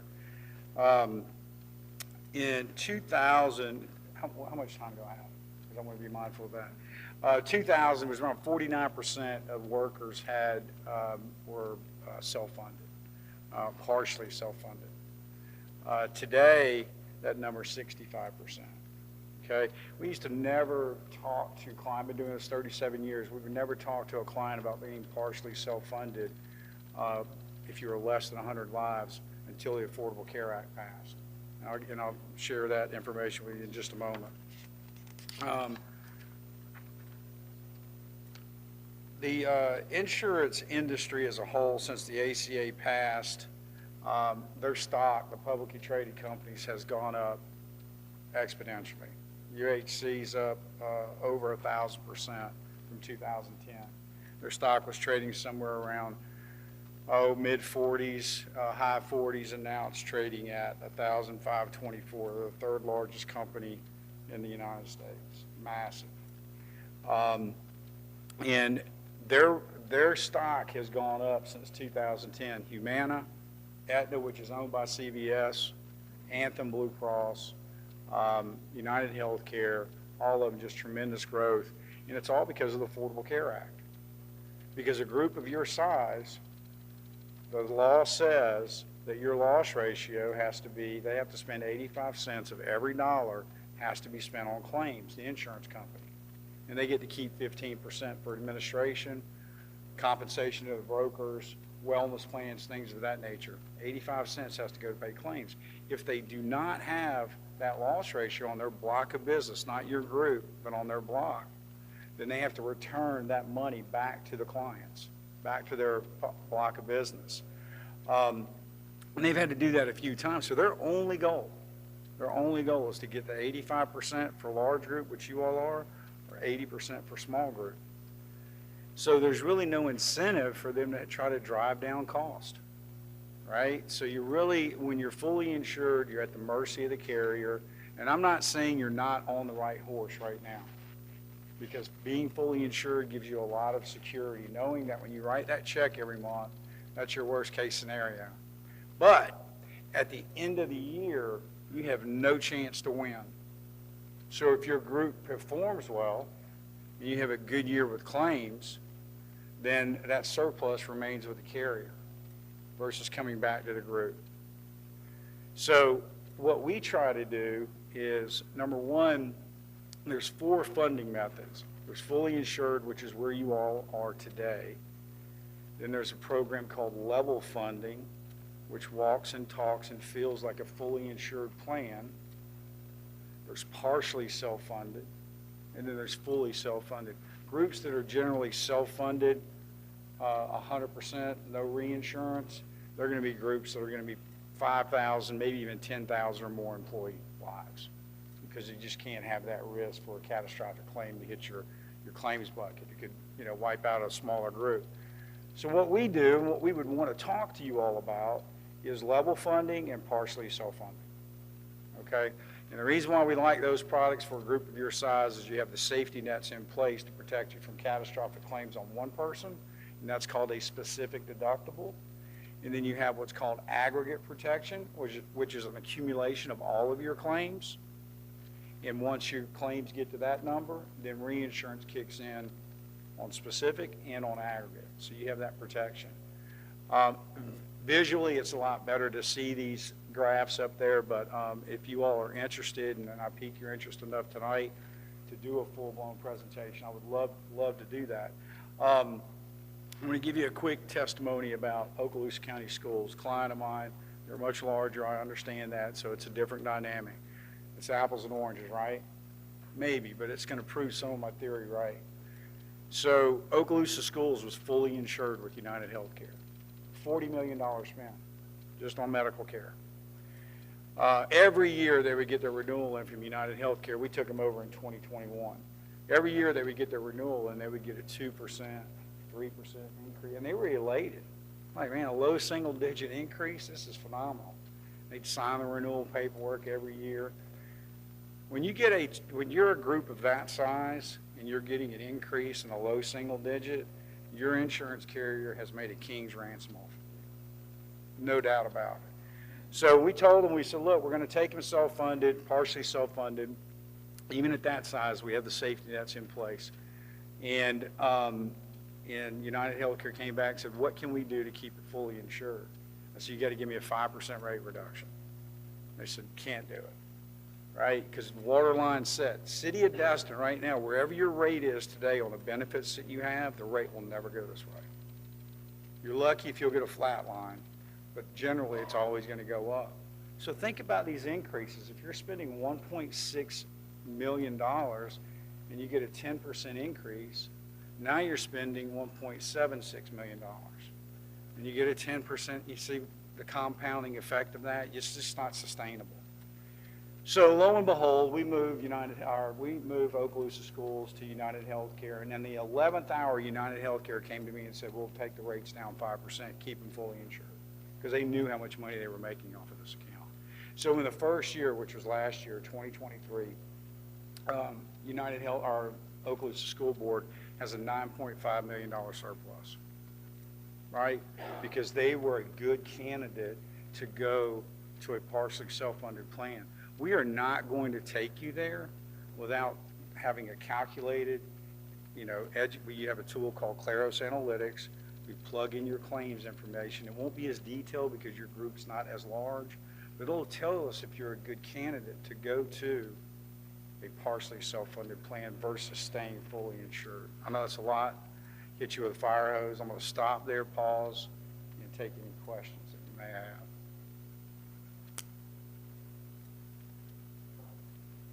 My only comment would be if there's an opportunity, an avenue to pursue saving money in the long run, and if our demographics show that as a good thing to do, then there's no reason, I don't see a reason why we shouldn't pursue that. So I would definitely entertain a complete presentation at a council meeting where we could make the decisions, me Okay. personally. Yep, absolutely. No, I agree. Okay, Steven. So do you shop, Oh, he was just giving me a heads up. yeah. So do you shop this every year? We do, yes. Well, when, for example, we received the Blue Cross Blue Shield renewal last year, and it was in the mid-single digits. So what Florida Blue does is says, listen, our renewal should be 12, but if you won't take it to market, we'll give them a 5, right? It's a no-shop. And it's kind of icky deal, but it's the way every insurance carrier plays it. And it's, you know what? It's hard to make a change, right? People don't like changing their doctors, new cards, new pharmacy plan. I get it. But yes, we will take it to market every year, but when you're fully insured, you've got 2 choices. You got Blue Cross and you have United Healthcare. That's it. Now, when you go partially self-funded, or if you go partially self-funded, the League of Cities has a plan that we can look at for United Healthcare. We can talk to Blue Cross Blue Shield about providing a proposal on a partial, but they're not fans of it. They want to have every single client fully insured. Florida Blue does, because of the retention that they have and the margin that they have built in. So yes, we will shop it every year. We work closely with Jamie's team and Crystal to manage the fully insured plan as tight as we possibly can. And also, we would do the same thing on a partially self-funded. We wouldn't put you guys on the island with this program. I believe in it. I'm a big advocate for being partially self-funded, and the reasons why are this: transparency, the ability to customize your plan, control. You have here's one thing that folks never realize: when you're fully insured, the insurance companies get what's called a pharmacy rebate that they get back from medications that are filled through the specialty market, right? Those rebates stay with the insurance company. They don't take them off your claims experience going, hey, we got 100,000 back. From when you go partially self-funded, those rebates come back to you all. Good deal. So, All right, so we got a general head nod. I believe y'all offer, or to some of your clients, I've used y'all for 2 businesses that are in that were much smaller, but HSAs? we do, Okay. yes. And would that work for the city? It's Is that in, an option? it's in place right now. Okay. Yes, sir. Absolutely. Love the HSA concept. Yep. Okay. Thank you very much. Good to see everyone. Thanks. All right. Thank you. All right, so we'll get that scheduled. Now, back to the new position requests. So we're asking for 7.73 people, and fully loaded with all the benefits, workers' comp, everything. That'll cost the city $615,000.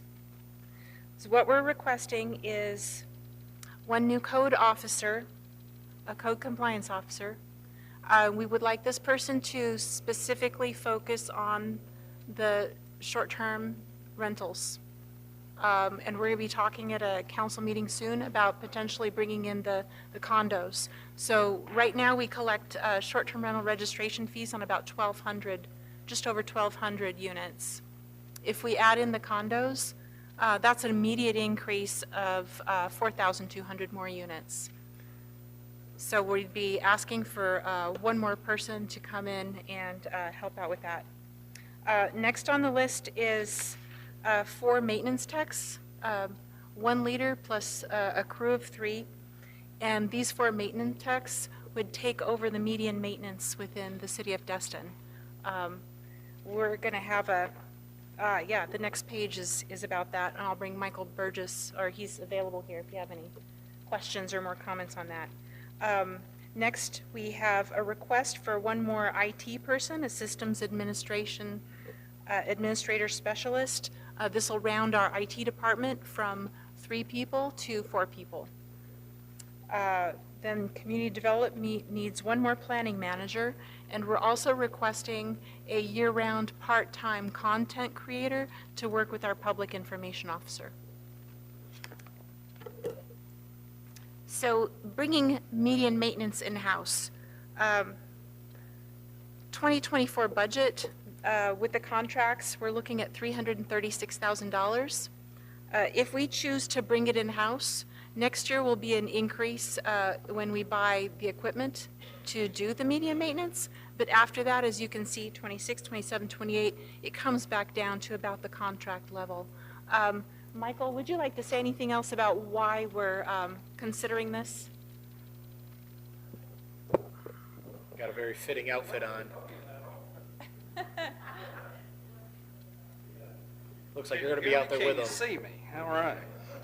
I got soaking wet today, and I've just been cold ever since. But good evening, Mayor and Council. As Crystal mentioned, we are considering and hope we'll get your support to bring median maintenance services in-house. I believe there are 8 areas, and I'm just going to kind of touch on them very quickly.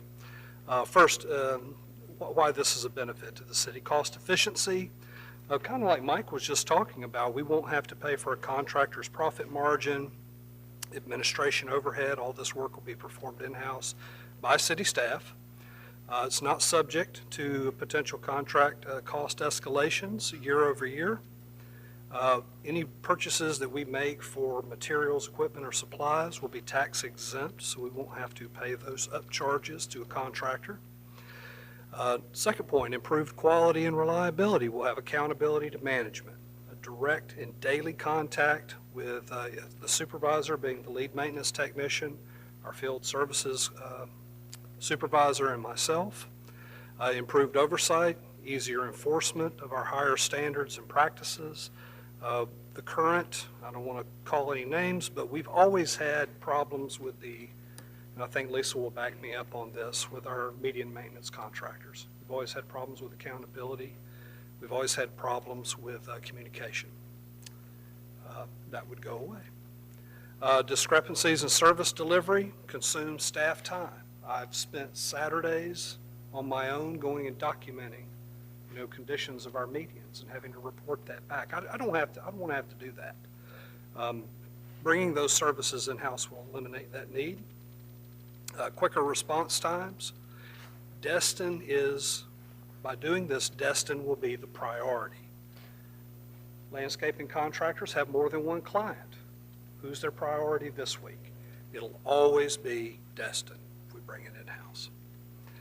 Constant communication with staff, the city manager's office, council persons, our citizens. We won't have to refer that to the contractor. We'll do it ourselves. We've been going through a process of talking about succession planning and staff development. Of course, this will be the opportunity to do that as well with 4 new staff members. And I've always been this way. If someone leaves me for a better position, I don't have a grudge. I look forward to that. I mean, you only get one ride on this rock. You got to make the most of it, right? So if we train up one of our people and they decide to leave us for Lisa for some reason or another, I couldn't imagine why, great for them.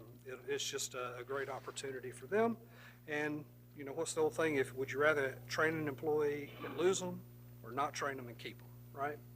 So we've had a lot of turnover issues with our current continuing services contractor, and there's always a learning curve that we have to overcome time after time. Flexibility, the ability to adapt to changing needs and priorities of the city manager's office, our department, city council.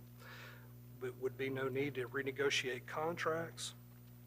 And this staff would also be able to help with projects during the off-season when the grass is dormant, to include our ADA-related projects, sidewalk projects like that gentleman mentioned earlier. I can go on and on. I mean, I'm just trying to think about what Mark Twain said, but I'm going to leave that alone. But last thing is we will, by doing this, remove some pressure from the Parks and Recreation Department. They currently maintain Commons Drive and some other landscaped areas that aren't really parks per se. And this will take some pressure off of them so they can focus more on park-related activities. And I'm here for any questions you may have. Is some of the wages for getting their certifications, you mentioned getting them trained up, like for spraying and all that, you guys would get certified for? Yeah, the lead maintenance technician, I think, is at a 105. Okay. What is that called? A classification 105, and that person would have a spray license. Okay. And we would also try to get these folks trained up with CDL licenses and other licenses that the city would need.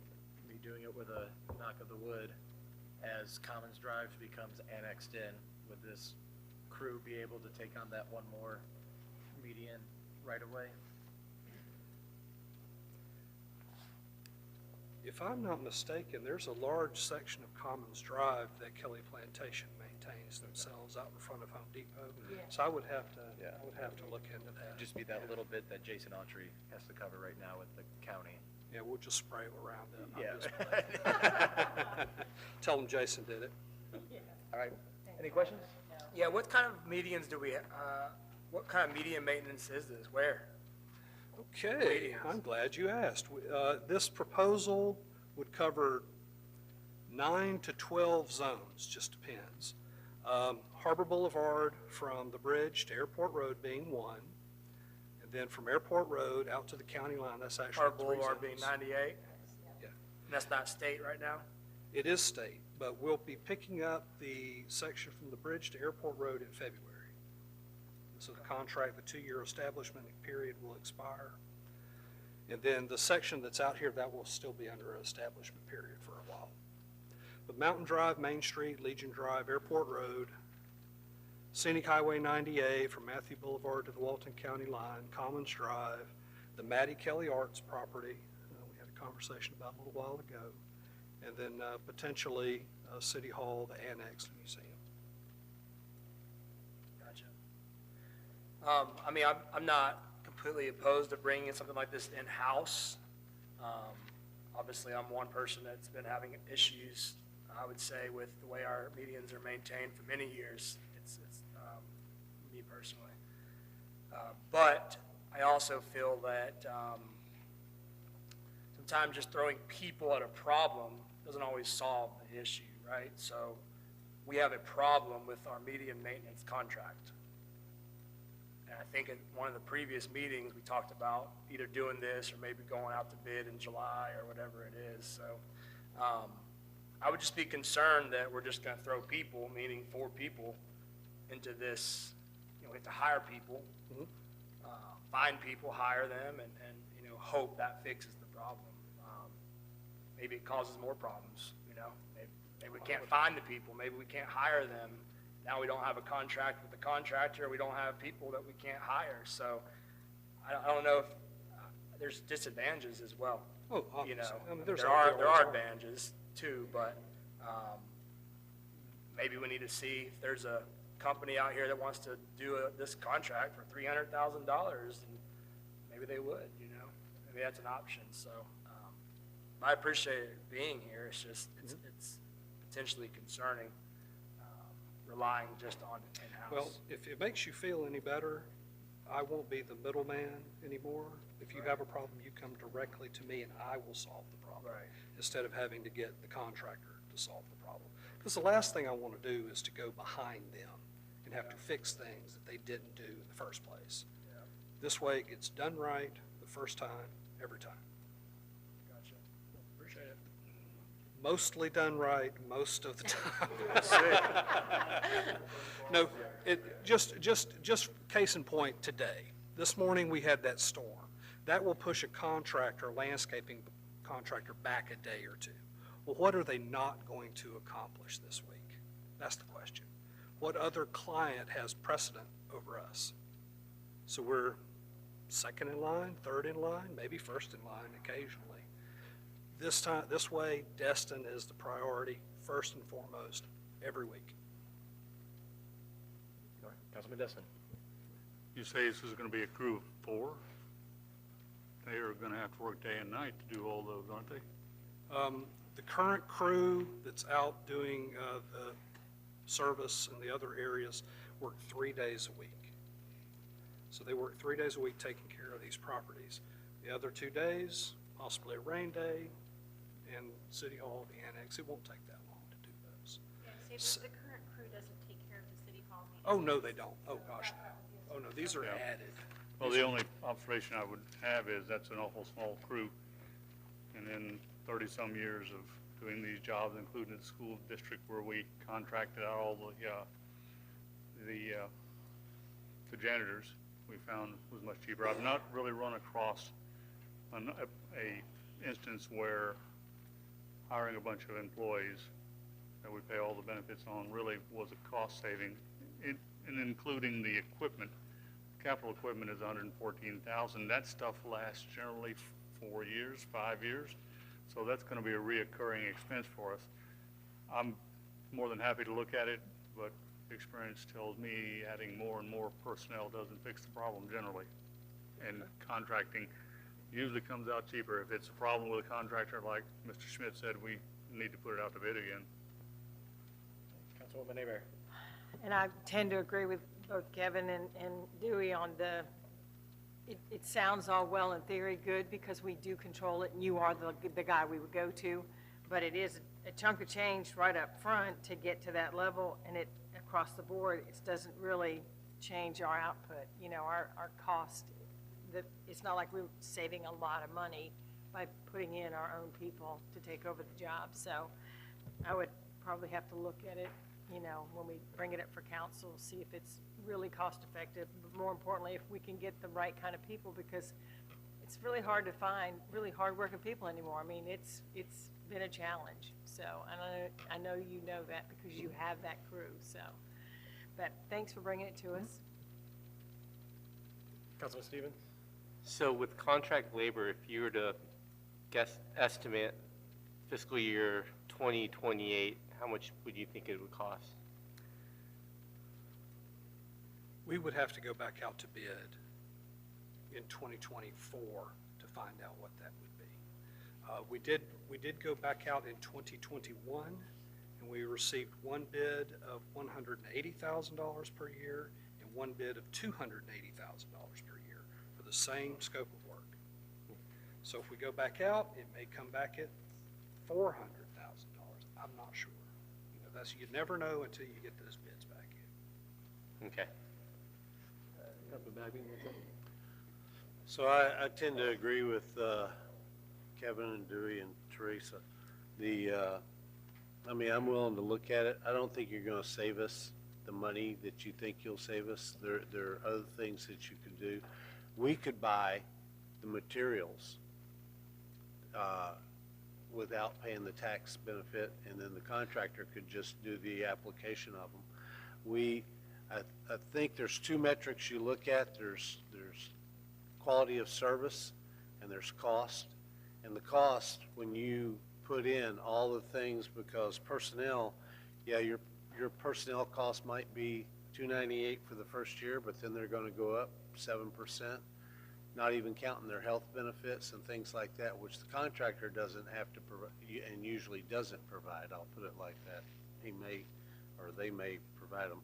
But the cost, we're not going to save money. Yes, we will get more control and we may have a better product, but there may be a way to get a better product, whether that's recompete the contract or have some kind of performance clause in their contract where, you don't do the work, you don't get paid type thing. And so I'm willing to look at it, but you're going to have to get about 3 levels below the, cost of materials, cost of fertilizer, and you got to maintain all this equipment. So you're going to have to sharpen all those blades, and you're going to have to replace blades. And, the initial cost, obviously $114,000, but there's a maintenance cost, just like everything else, like the R&R fund every year. So I want to, if y'all want to pursue this, that's fine. I just want to see all the costs over probably a 3-year period, as opposed to what a contract would be. And we don't know what the contract would be. We'd have to recompete it. But this is just kind of a 30,000 foot level. This is what we think it would cost for the first year. And then we're going to add a certain percentage on the second, third, and fourth year. I need a little more, because how long is that mower going to last? 3 years or whatever. Then you're going to have to go buy, another $40,000 mower or whatever. So, but I'm willing to look at it. I just need more details, more information, more specificity on the actual cost going forward. Okay. And I hope I'm not speaking out of turn, but I'm just, we're all adults, right? I'm tired of having to go behind adults contractors, and I have to do it every week. No, I get that. I had And a it landscape contractor at Rosemary Beach, and just every gets old. month, he and I would walk that entire property, all 107 acres, and I would go, that's not my standard, that's not my standard, that's not my standard, you know? It's And just- every month, guess what? He still, you know, he took 3 or 4 pages of notes on what his guys didn't do. We've done that too. Thank you. Appreciate it. All right, let's see, what do we have next? Oh, public safety.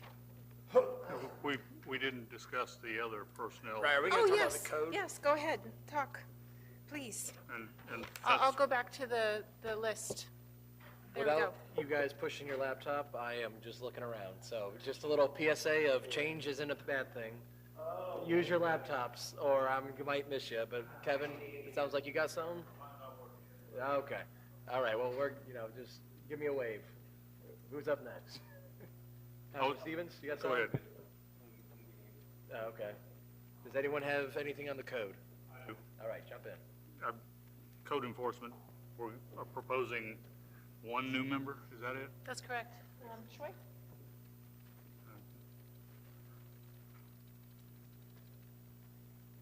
My question is, we've added quite a bit of code enforcement the last couple of years, haven't we? We added 5 full-timers and 2 part-timers. Not Yeah. all fully staffed And- right now, but yes. That gives us a total of how many in code enforcement now? To include the deputy director, myself, the administrative assistant, 16 total staff. Well, you're at 16. 15 and a half right now, and we're proposing 1 additional. Okay, do we have any idea how many code enforcement Okaloosa County has? Off the top of my head, I don't know, but I'll find out. Well, someone told me we had twice as many in Destin. I don't know if that's true or not, but it would be an interesting comparison. So, do we really believe code enforcement is the proper person to pursue the short-term rentals, I think is what we're talking about? Well, we currently do the short-term rental registration process now. The condos, and I know this has probably been talked about before, there are nearly 7,400 total condos in Destin. Almost 4,700 are collecting bed tax. Almost 600 are homesteaded. There are 123 separate condominium parcels or separate addresses. So if you just took the 7,400 and you put roughly 4 people there a day during the season, you're looking at about, on average, 4 people, 30,000 extra people a day. And we're looking at it from a public safety standpoint, lifeguards, law enforcement. And so to bring them into, or under our auspices, because we already do that, I mean, that's gonna, we're talking about at least 4,700 condos you're gonna have to oversee. That, I mean, that's gonna take. Now, and I realize it's a real problem. Yeah. My only question is, at 15 or 16, whatever we have now, I'm not sure that I would be convinced that we need to add more to code at this time, since we've had such dramatic increases over the last few years. It's that simple. The only thing I would say to that is I do think code was understaffed prior, to, in several years. And so I think we're still playing catch up. I mean, the staff has done a really good job, and there's a lot of stuff going on, but there's a long way for us to go, and I would just add to that. I understand. And how is the code staffing, the 7 days a week? What are the hours nowadays? Generally, we've got somebody there from 6:30 a.m. to 11 p.m. at night, Monday through Sunday. Piggyback. I thought the whole reason the county was bringing in the accountability in-house, the revenue accountability in-house, was so that they would know who the short-term rentals were and who was supposed to be paying the bed tax, right? So that they would have visibility on it, because the state DOR wasn't giving them the visibility. So what is our, because when you talk condos, yeah, there's 4,200, 4,700, whatever. But they're at 123 buildings. So they know, the county knows who those short-term rentals are, supposedly, because they've got a cell that goes and checks Airbnb and the internet and says, oh, these people are advertising and you owe us a tax. So we ought to be able to take their list and send every one of those people on our list that is in the city limits of Destin a letter that says, you owe us a short-term rental payment or a bed tax, or not bed tax receipt, business tax receipt or whatever, a registration fee. That's the word I'm looking for. So are we doing that? Are we just getting the county's list and shipping it out, or what? I mean, currently we have no contact with the condos. Okay, see, that to me would be a problem because they have the list, and all we should have to do is do some kind of file, merge, mail merge. We agree with you. We can get the county has agreed to share the data with us. Right. But our current regulation excludes. Yeah, I'm not worried about that. I'm trying to figure out the justification for the additional person. The justification that y'all gave was, well, we've got, a short term, we got 4,200 more units that we're gonna be getting, and I'm like, we could pay the county $100 to produce the mailing labels for each one of those and a piece of paper. Sure, that but I says- mean, there's going to need to be some follow-up for those that don't comply or respond, and if they have to, go in front of the magistrate, just the average person can't do that. It's got to be a code officer. Correct me if I'm wrong. So we take somebody to the magistrate. So. Yeah, but I thought we had, this year, we added an admin person to basically help with this. 5 full-timers, code officers, and 2 part-timers. Now, we've got 5 full-timer staff, the part-timers have been off and on. So, but they're code officers. And so, yes, they are helping, but if we're talking about taking on additional responsibilities on top of what we already have, and with the follow-up that I think would need to be required, I would offer that we would need that extra code officer. Yeah, and this is kind of like the previous workshop, everything's a balance. Sure. And in this one, there's a balance, and so I'm just trying to figure out if we are working with our partner, the county, who has all the data, the most efficiently, we shouldn't have to be chasing bed tax collectors, because the county can tell us everyone that is remitting the bed tax, and they have a sale, because it's in their interest monetarily to hunt these little eaches out to do it. We should just be getting all that information from them and then just send those same folks another letter. What happens if they don't respond or they don't pay? I mean, there's got to be some follow-up, I would imagine. Yeah, then our process comes, but then that's basically a citation that says, you haven't complied, which is what we're doing anyway with all the citations that we have. You see what I'm saying? All right, we're gonna keep going. We got a couple up here. Councilman Schmidt? Thank you. Yeah, Troy, Yes, sir. I was very, very supportive last year of what we've done in the last budget. I think it was very necessary. But one of the things with this new position that I have a problem with is that we're wanting to do it kind of similar to the last statement I made about putting a person to a problem where we don't even have this problem yet because we haven't even voted to put this legislation in place yet. And from comments from other council members up here, it sounds like some of them aren't even going to be in favor of that.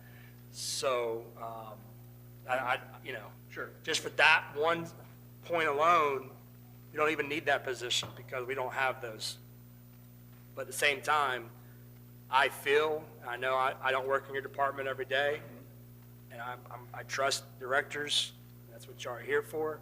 But I personally think it's a little premature to already be asking for another person when you got so many people in the staff. And what I've learned recently is that our code compliance department is very large compared to other municipalities in this state and in the region for the job that we do. And so, I will not, unfortunately, no disrespect, support this position being added in this budget for our citizens. And none taken.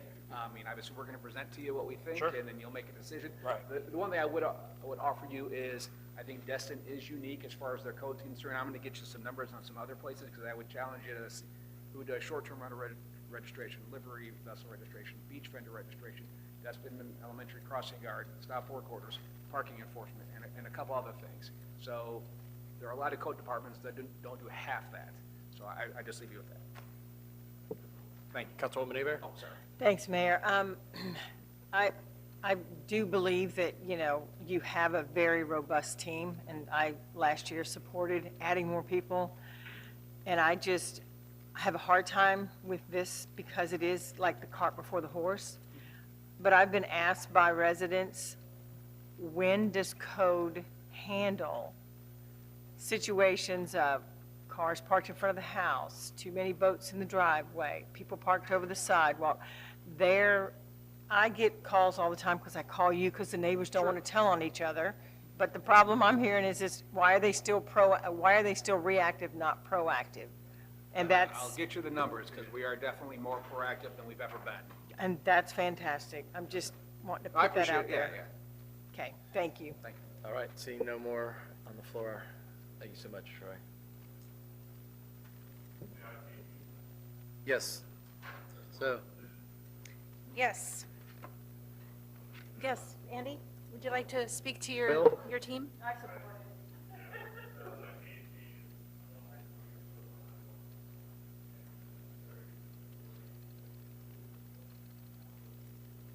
And I'm just going to fast forward real quick. This is the trend for technology. This includes the whole IT department. So this goes back to 2018. You're going to see a blip up. You saw it kind of go up in 22, 23 when we did the EnerGov implementation. You're going to see it go up again now. Sorry. Oh, sorry. Yes. Okay. There we are. So you're going to see it rise again as we do some initial setup costs for our new technology. Even with adding this new position, once we get these new technologies into place, you're going to see it dramatically drop back down again. So with that, it sounds like you're all in favor of this position, generally speaking. Not that we're voting or anything tonight. We're just looking for guidance and head nods. Planning manager. Yes. Thank you. As you know, the Community Development Department has got 3 divisions. The 2 divisions have administrative, managerial level competency. The Planning Division does not. It's been handled through the Director's Office. I've done that for the last 5 years, and I think that's an efficient way of doing it. I think they do need to have a planning manager there to oversee the administrative components plus distributing the work and so forth. And so that's what that position would do.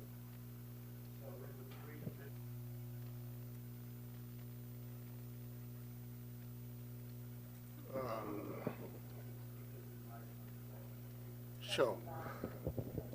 Planning right now has 5 members, if they're fully staffed. Engineering currently 4, and the Division of Building has 2, 3, 4, 7, but 7.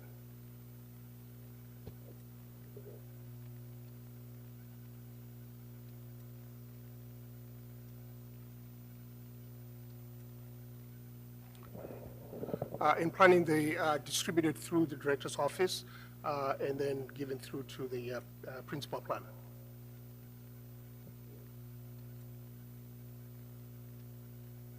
And since I'll be vacating that position, I want to make sure that there's efficiencies and proper management in the department.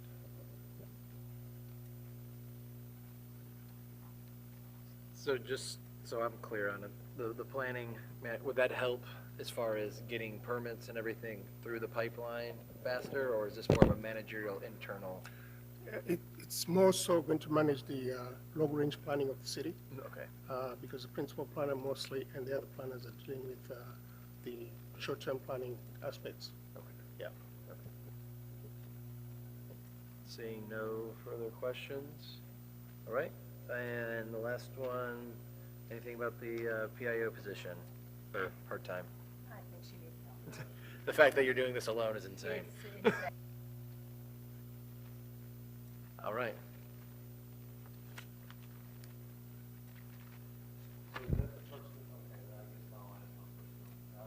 we were gonna wait till the end, but, so Jamie, how many, what was the average merit?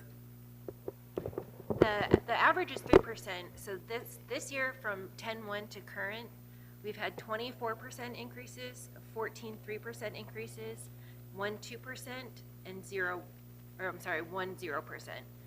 So if everything stays like it did last year, meaning that everyone who had an evaluation from May 13th to 9/30, if they get exactly what they got last year, there will be 22 4%, 9 3%, and 6 2%. So that'll be 73 total evals, and why that happens is last year we had 25 new hires, and you don't get an evaluation your first year, so they don't get an increase, but we do budget for it. And we also had 14 people terminate before their evaluation date, so they didn't get an increase. So refresh my memory, is this, this merit in the form of a stipend, or is this added to their base rate? This is added to their base rate. Yeah, and this has always been my issue with this, is I understand the COLA and that's added to the base rate. The problem is when you don't do this as a stipend, then you just keep increasing till, and I assume we still have the study where people can cap out. What happens when somebody caps out of their pay, whatever y'all call that, 105, their pay area? Yeah, the pay grade caps. Yes, we have a policy for that, so what we'll do is we'll take the dollar value of how much they would have received. So for example, let's say that somebody has an evaluation date of January 15th and they receive a 3% increase, which would be $1,000 for the rest of the fiscal year. We'll do a one-time stipend of that amount, so it doesn't increase their base rate. It'll just be a dollar amount. Okay, why don't we do a stipend for everyone then? If that's the direction council would like to go, I mean, we can definitely look at that. I guess my issue is, if I do well this year and I get a 4% increase, but I don't do so well next year, well, but I still get the COLA. That COLA is still on my 4% merit increase plus my 3.5% COLA increase that I got last year. And so I'm perpetuating a increase the whole time. I would, and I may be the only one, but I would prefer it being a stipend, their anniversary, and then that way their base rate stays, is based on the COLA. And I mean, in one of the methodologies to do that, I've just given departments, I said, here's your dollar amount. You come back and tell me how you want to distribute that dollar amount to your people.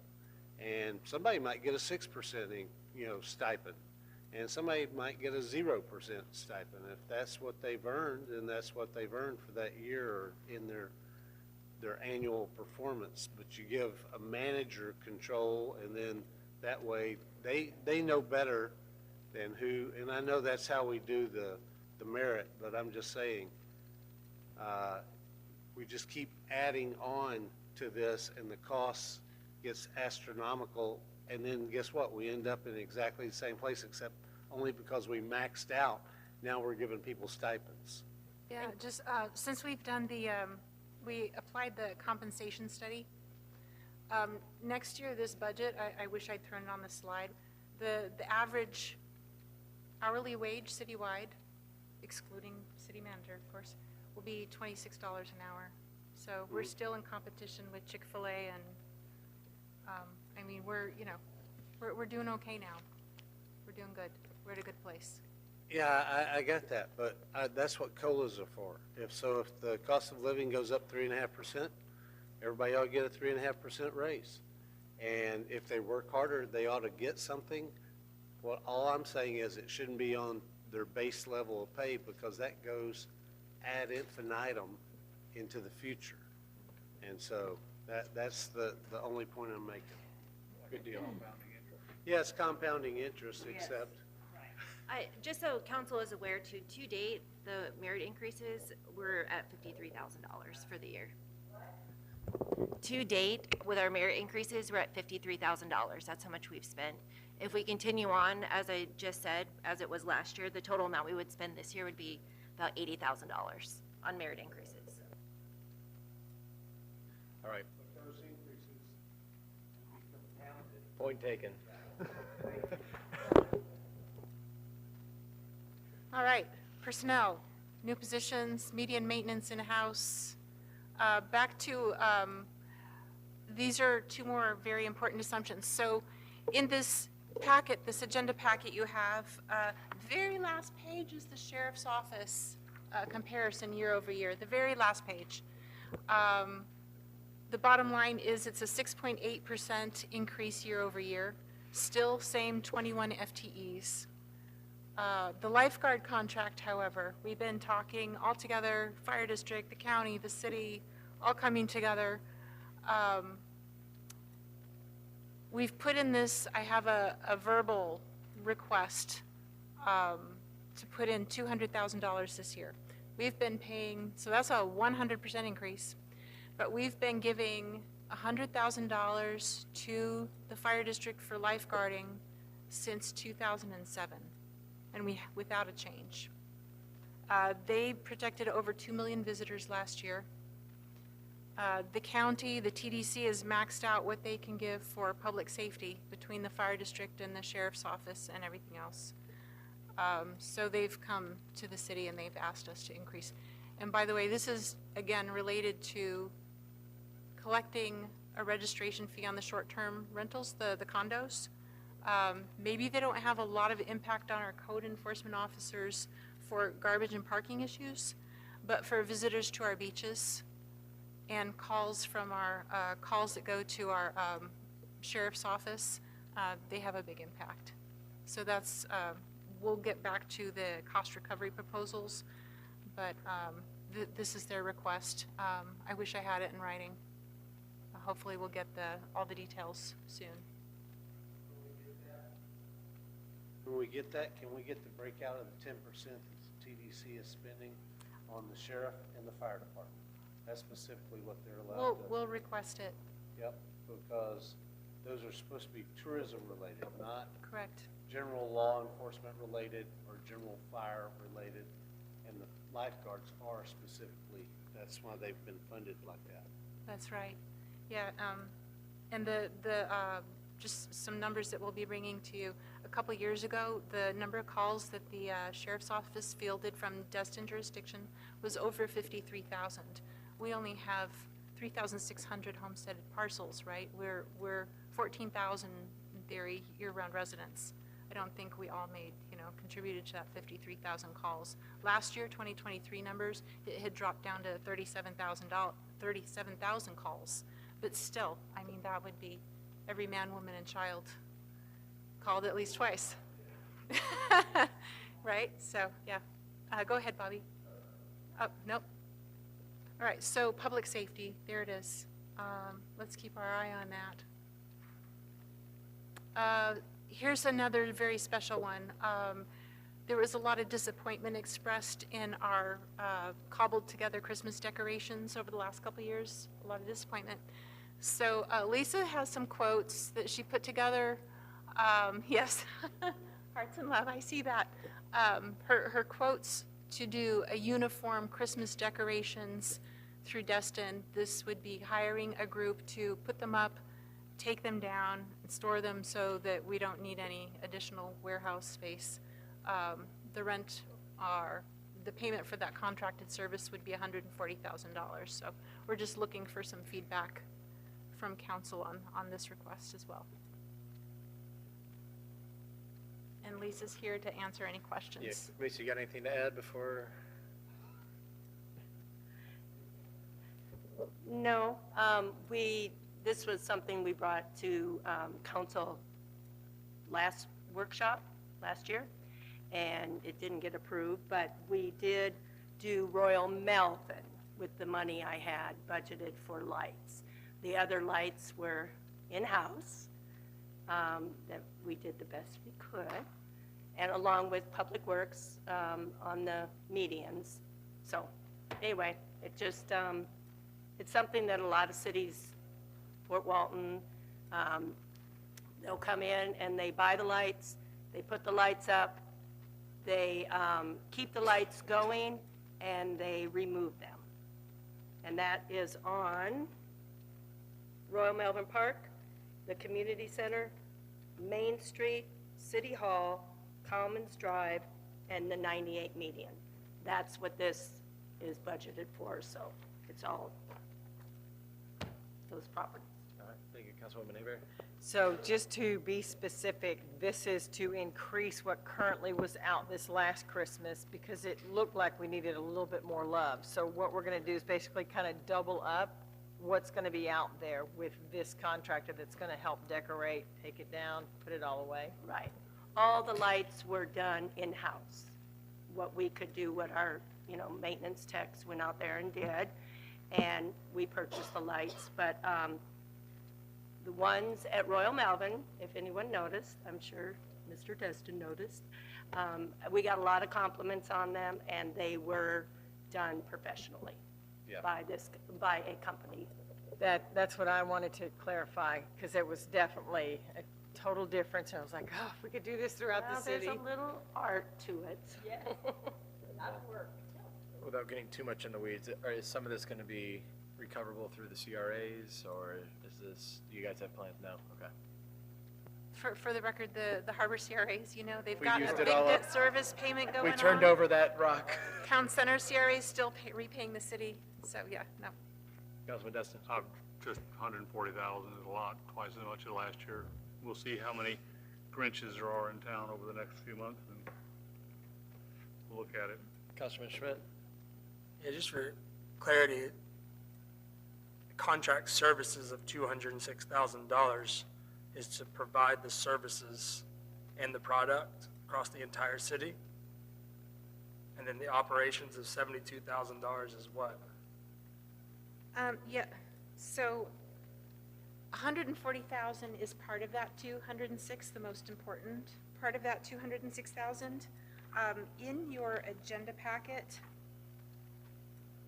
there's this report from Munis that looks like this. And if you go back to the page with the, let's see, special events, it would start with the 0157, I think it's 486 is special events. You'll find all of the details that detail out exactly how that 206,000 would be spent. Let me see if I can find the page here. It's like I can see far or I can see near, but I can't see both. 283. That's the entire special events budget. Yeah, that's the entire So that's special events. fireworks. Here we go. So You mean the drone show? it's the Munis report, page 59. Actually, 284, that's still wrong. It's not that. 291. Goodness, Lisa, you've got a lot of 486. Sorry, here we go.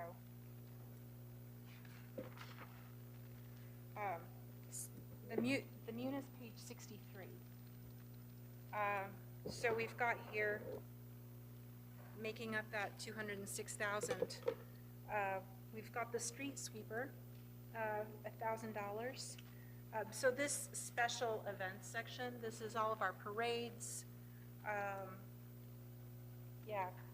bike parade, All right, so Founder's sorry, I guess I Day, should restate the question. Independence The Day. $140,000 then is to provide the services and the products for holiday displays across the entire city and no That's longer correct. do it in-house. That's correct, And that would be each year, correct. right?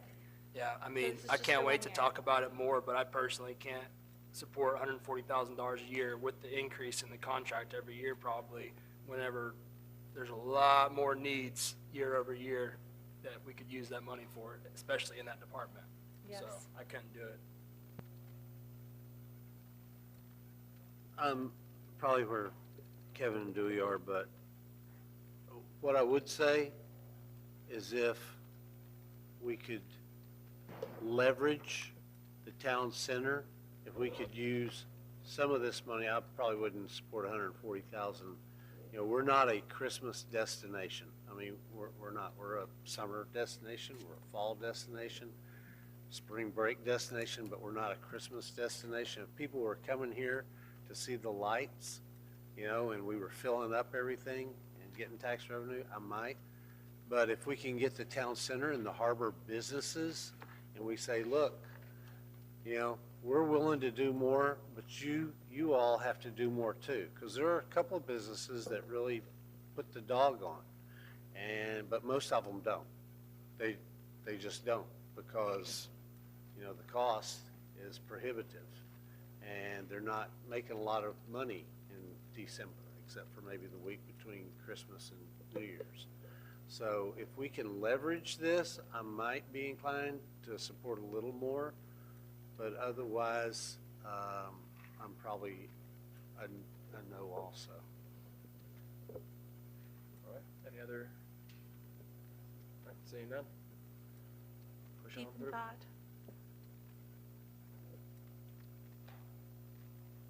Okay, Tech, we reviewed a 5-year capital and renewal and replacement program. So we're just taking exactly, this is straight out of the resolution that we passed last month in April. Planned expenditures for sidewalks, streetlights. I'm going to get to some of the highlights on these. The top 3 that I wanted to point out.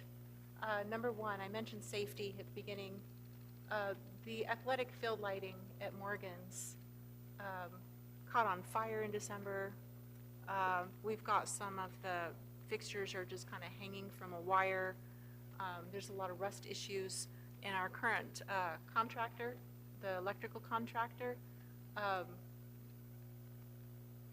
they don't even really want to work on them anymore because they just fear for the safety of their staff when they go up to swap out a light or rewire something or whatever the case may be. So that has risen to the top of our safety list. It's $1.3 million to change out the lights on all 34 poles. And we're going to switch them from what they are now to LEDs, which should have some energy cost savings. Not that our energy bill is that big. It's just over $30,000 a year for the utilities at Morgan's. So we should have some energy savings. But I wanted to bring this one up because it's very big and it's very important. This year, for FY24, we had budgeted $200,000, but like I completely agree, I'm not a fan of those remobilization fees. I think it's something that's more wise just to do it all at once. And then the playground. Lisa's had to tie off a lot of the playground at the Morgan Center. So this is the concept that she has a quote on right now, and it's coming in at about $790,000. The lion's share of that cost is the base. The base. Safety, yeah. Yes, so Lisa, would you like to come talk about your playground and get some impressions? Well, you see, that will replace the entire playground at Morgan's. We did take we took down the half of it because we have, through the last 20 years, there's been sanding, there's been painting, there's been replacing of the platforms, and it just, you cannot continue to replace, and they didn't have some of the platforms anymore for those, so we would have had to replace the entire structure, which we decided to take down because it was not meeting the safety inspections. And we took it down, and like Crystal said, I had in the budget for $100,000 to do that, carve out that little corner. But, you know, it makes more sense if not makes more sense, it's just much better if we could do the whole thing at one time, instead of matching that rubberized, which is safety surfacing. And that if at the beginning of thinking to replace it, we did not have enough money to do the rubberized safety surfacing, and that does make it completely, we'd have to use the engineered wood for safety surfacing, which you could, or the sand, but that does not help, or it does not make it ADA compliance, completely. So this is the way to go. If we can do it all at once, that would be the way to do it. If not, then we're going to have to piecemeal it. Jeff, do we have any open FERDAP grants? Open FERDAP grants right now?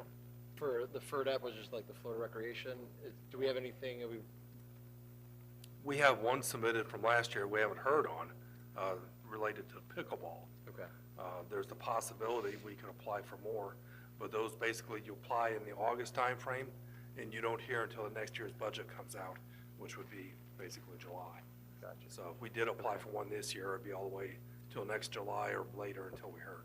Gotcha, okay. My only request then would be that the Parks and Rec Committee figure out what we want to do next year, because having the public workshop and the committee specifically on that topic gives us points to win those grants, so I guess we got to work out a year in advance in August then. You know, and I believe the FERDAP grants are capped at 200. Yeah, 200 match, yeah. So that'd be the limit. I appreciate that. Yeah, so if we were going to pursue that road, then this would probably be more appropriately placed into the 2026 budget to allow the 2025 year. That's not what I'm saying. For the No. applications? We can Okay, use no. the 200 for something else then. All right. No, we want this park now. Councilman Schmidt? How does the TDC funding requests coincide with this budget?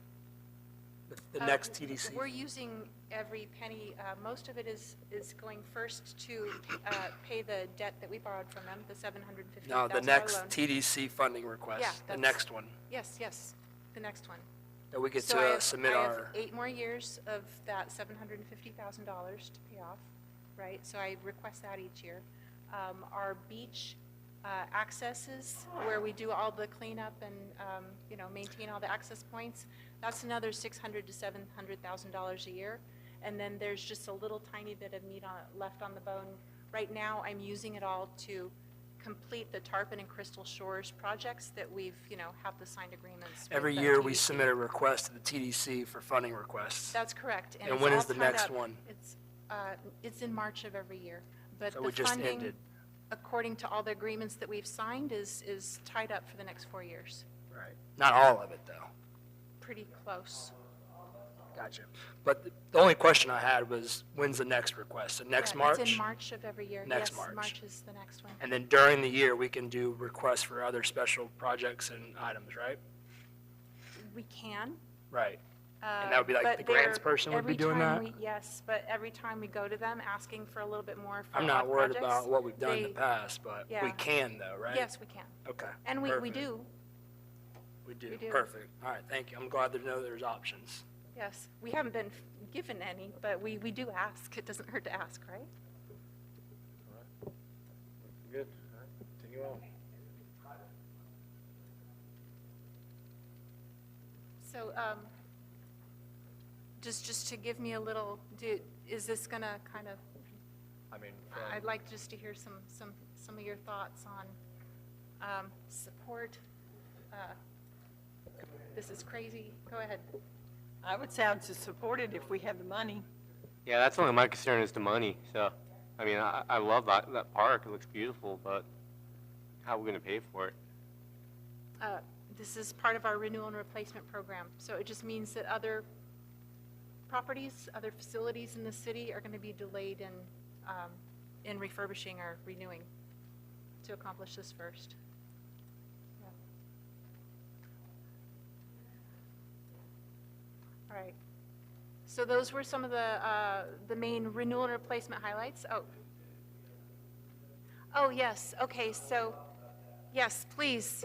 So community center, this was also, is being viewed as a safety issue because the mold and other issues, and we keep having to replace things. So please, share your thoughts. So, and I'm getting older, but I would swear 10 years ago, we fixed the roof and we replaced the windows at the community center.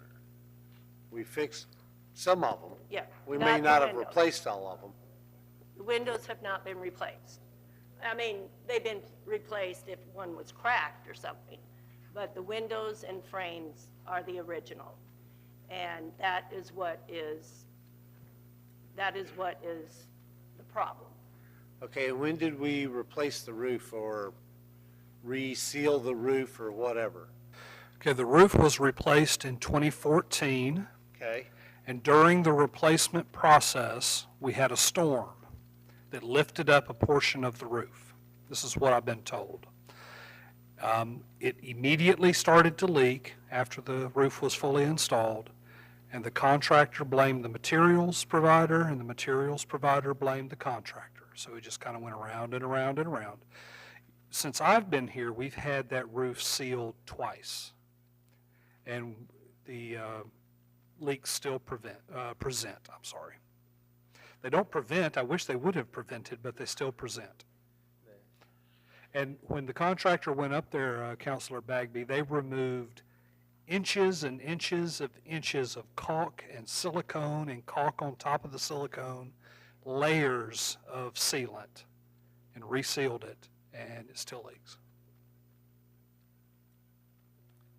and we may not have replaced the windows, but we resealed them or we did something because it was leaking like a sieve. Well, what was it? I think Ivan, I don't know, was one of them where it was the one on the northeast side was pushed in, but they pushed it back, and they did not replace it. They repaired it with what we had. But we have had it, like Public Works came and caulked it and stuff like that, but there hasn't been any real, repairs or anything on that, on the windows. Yeah, and We're not getting warranties on the shutters we replaced, I know. Well, the shutters were put in, those are the original shutters, and they have been really bad. And they are now, they do not work, but that's the way, I don't know what to say. The shutters haven't worked for a while. And Councilor Bagby, we've put those windows out as an RFB on 3 occasions, and we didn't get a bid either of those 3 times. Cannot get, and we've had individuals say, well, I wish I'd have known about it, and, Lisa will contact them, I'll contact them, but we've had no real leads until now. And this is for a new roof and new windows? No, I was going to say. It's not a new roof. It is not. It is new windows, new frames, no shutters, and it will be hurricane impact glass. And then, of course, you need the stucco work around it. You need the inside sheetrock, because we've got problems there from the roof. And the roof is not new, but the roof is going to be more caulking and sealing, and so that's the quote that I got and the specs that they will do. There is no one who will quote a new roof? I'm sorry? There's no one that will quote a new roof, because if we fix all the sheetrock and things inside and it continues to leak, then that's not good. How much does it cost for a new roof? I did not go over there. All right, let me jump back on to the queue list here. Councilman Schmidt? The roof. Yeah. We'll have some SRS stuff between now and the end of the budget stuff cycle, right? So Potentially. if you're particularly, so we have 2 things going on, right? We have the park master plan as well as the SRS. The park master plan RFP is going through committees right now and will be coming to council in June 3. In June. June for your review before we put it on the street, so you're not going to have that, but but the SRS is going on right now.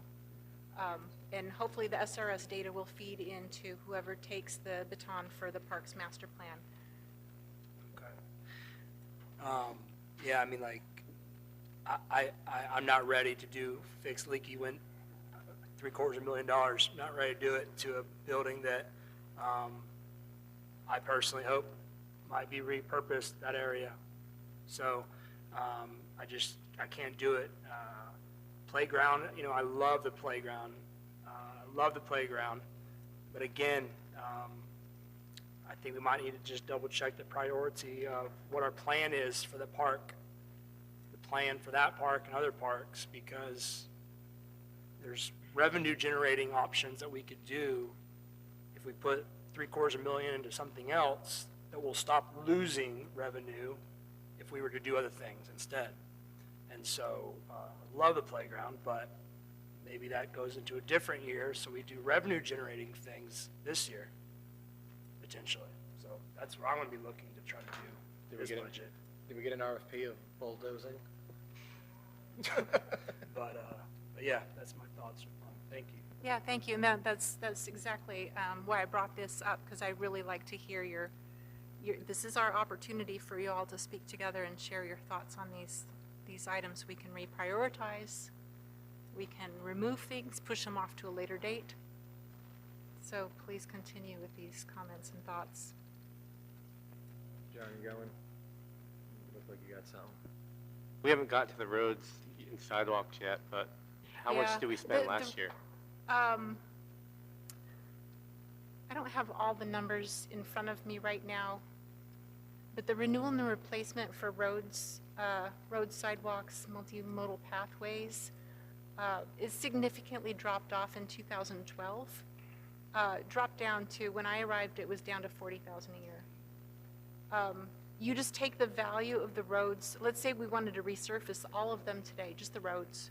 That would be about $33 million.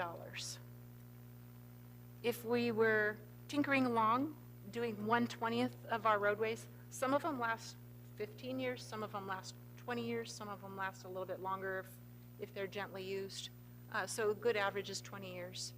That would be about $1.6, $1.7 million a year that we should be reinvesting year over year, just to keep on top of everything, to make sure it doesn't degrade too low. So yeah, this is our first year, and this is that April resolution that we just passed. So if we were to do like less roads one year and budget that for something else, and the following year budget more into the roads, is that something down the line maybe? Well, the roads and sidewalks is using infrastructure surtax and gas tax. So that money's not necessarily eligible to be spent on Parks and Rec items, but there is some general fund money that's going to all of the above. So there's some wiggle room, but there's not as much as you might think.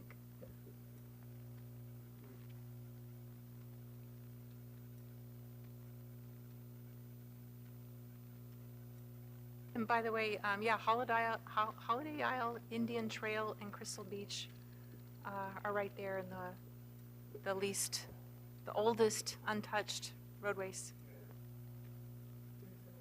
All right. Any other discussions on this page, renewal and replacement highlights? Okay. Yeah, here we go.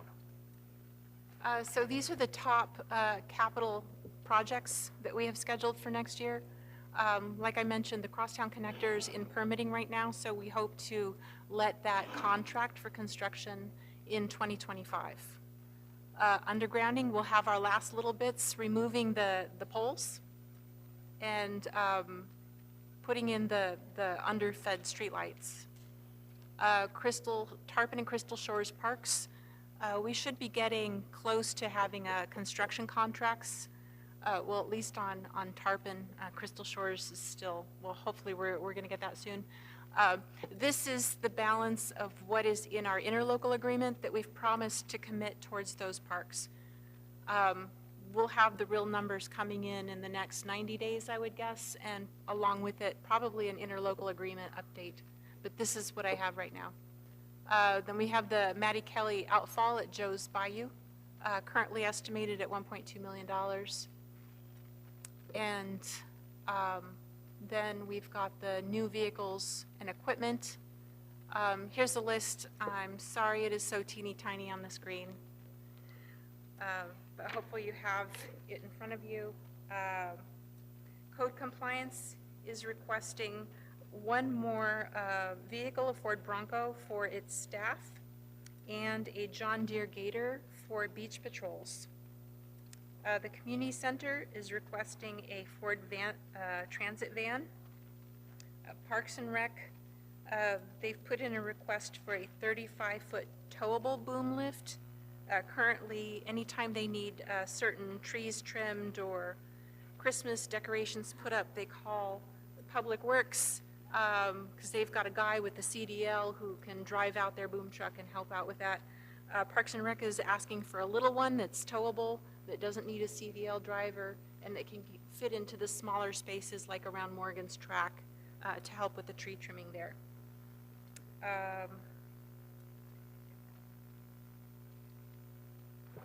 I was going to ask, why are we getting always trucks for code compliance? In Walton County, there's like 7 little, small, compact cars to give them a vehicle to go to the site. And I know that I heard before, oh, well, they need to pick stuff up. Sometimes they put it in the truck. I think when they're, going to enforce somebody in a condo that hasn't paid or something like that, why can't we order something less costly for code compliant or for Parks and Rec? Yeah, I'm just picturing them all running around in smart cars. Okay, I can answer that. Yeah, This past fiscal year in '24, instead of ordering F-150s, which we did order one, we've ordered Ford Mavericks, which is the small pickup, and Bronco Sport, and they're about the same price.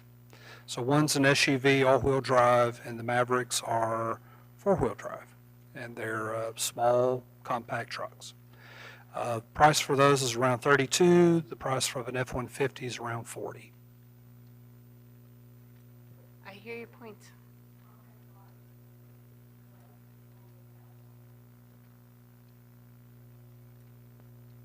My question is like for code compliance, not necessarily always having to have a vehicle of utility size. They're making calls like, why can't we order compact cars for vehicles in different areas of the city? We could look into that. I'm trying to think of what cars are on the state contract, other than like Chargers and Challengers and Mustangs. No more Ford Fusions? No more Ford Fusions, I'm sorry. Call Walton County and ask them, what is that little tiny car your code compliance guys are driving around? An LSV. No, it's not an LSV. We can look into that, but Councilor Abear, I'm just thinking of going through the state contracts. There aren't, a lot of manufacturers don't even make small cars anymore. Correct me if I'm wrong, but I think we use a couple of the code trucks, at least one of them, for disaster recovery when there's an emergency. We use the code trucks to get on the beaches, and we've got more equipment than we have. So, I'm not against exploring it, but they are multi-purpose, and so. That's right. I would prefer all of our vehicles either be all-wheel drive or four-wheel drive, just in the case of if we have sand all over the roads and we have to get to point B, we'll be able to traverse that, hopefully. I don't think the little Ford Fusion would handle that. You'd have to have a good head start. But we'll look into it. All right, Councilman Schmidt.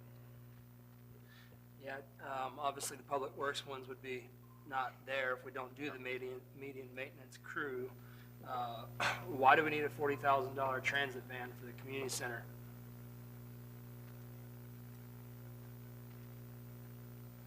Well, we have a van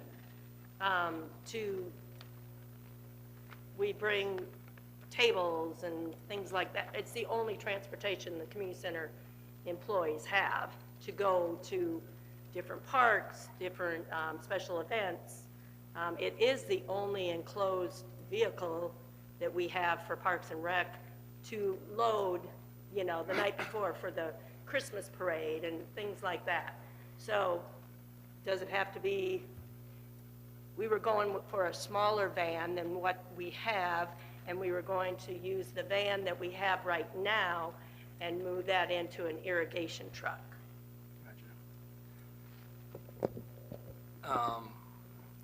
Thank you. Thank you. I mean, a couple points on this. One, I'm with Ms. Hebert that I think we need to be looking at more, depending on the department, we need to be looking at this type and size of vehicle that's truly needed. And so if we have so many trucks or Broncos for Public Works or code, we probably have enough, so why, we don't need another one. Let's replace it with something smaller, personally. Similar to the flashing signs, I think that was on our council meeting in the recent past. I think we can go rent a towable boom lift the 5 to 10 times that we might need it, or maybe there's more than 5 to 10 times, but Let's ask that I would need to know why we need to have a $40,000 boom lift sitting in our parking lot. Right. Lisa, do you have any, I know you guys were discussing this earlier today. Yeah. Because we can rent, we can, we don't have a CDL in our department, so we do rely on Public Works, which, that's fine.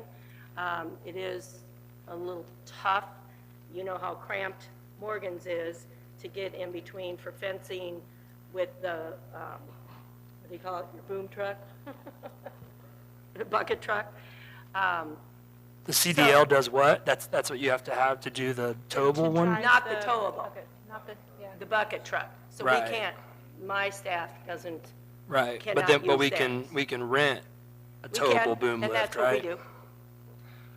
Sure. What's the life expectancy on a towable boom lift?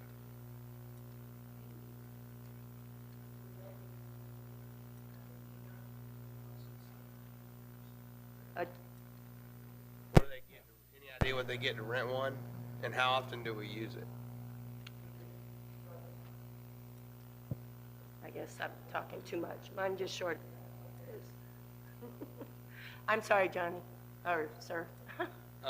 What's it cost to rent one for a day? Do we know? And how many days a year would we use it? Yeah. I think it's about 500. You get where I'm going with this. I mean, I'm curious Yeah. to see what the cost, savings is from owning one to buying one. I mean, owning one to renting one. So, Right. Be curious to see what that is. Right. So I mean, just on the surface, I don't like a lot of it personally, because we could take one of the F-150s and put a cover on it, and now it's covered vehicle instead of the transit van as well. So I would like to take some pencils to the vehicles and equipment, and kind of relook at that, me personally. So, which I guess we will at some point. So that's my thoughts on that page. Thank you. All right, Councilman Destin. Yeah, that's kind of the suggestion I was going to make. I've never had a vehicle that I couldn't drive one more year.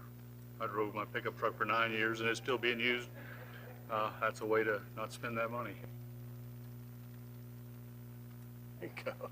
And I want to point out, in the green, these John Deeres and the Ford F-150 4x4, it all says for new median maintenance crew. So a lot of these vehicles, if we go the, contract route, right there is a ton of money we won't be spending on vehicles. So. Anyone else? Jump on in. All right, hey, Johnny, I just looked you, up actually did the boom rental. They're about $369 per day, $1,100 per week, or about $3,000 for 4 weeks. That's at Home Depot. All right. Cost recovery. Yeah, so the data that I gathered from Parks and Rec earlier is that they use the boom truck about 3 months of the year. They add up all of the weeks for the tree trimming and Christmas decorations and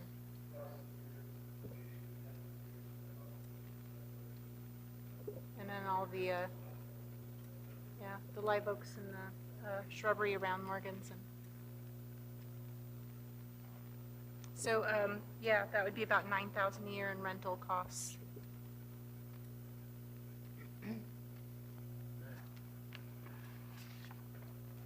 Okay, it's getting late, guys. Yep, 9 o'clock. Let's wrap this up in 30 minutes. Okay, Let's keep it under 4 hours. Yeah, let's do this one For under 2 4 minutes. projects, 2 workshops. Okay, cost recovery. So this is just a reminder of what I shared in February at the visioning session. Oh.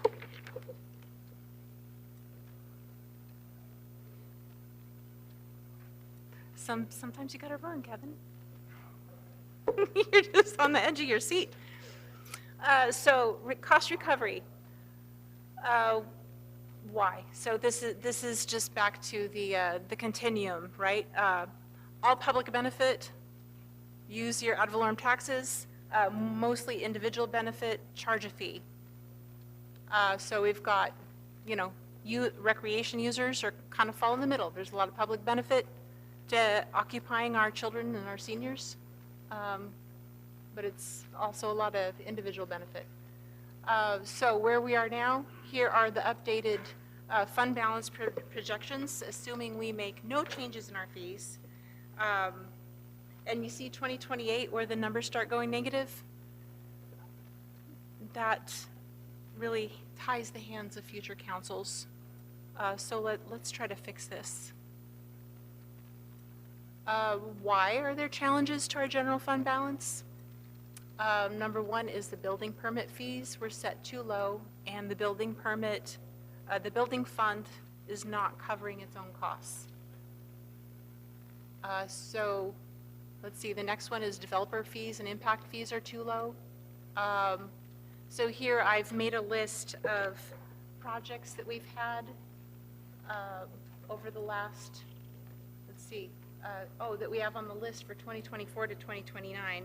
So we have $23 million in projects that are in our funded list that would be impact fee eligible.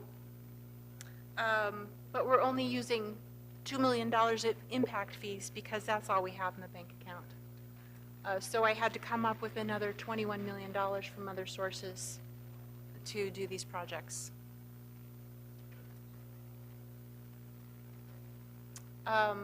Another challenge to our fund balance is recreation fees. So as you can see into the future, we're looking at our net for Morgan's in the community center. We're dropping down into the teens, about a 13 to 14% cost recovery, a fee covering the net expenses. So what shall we do?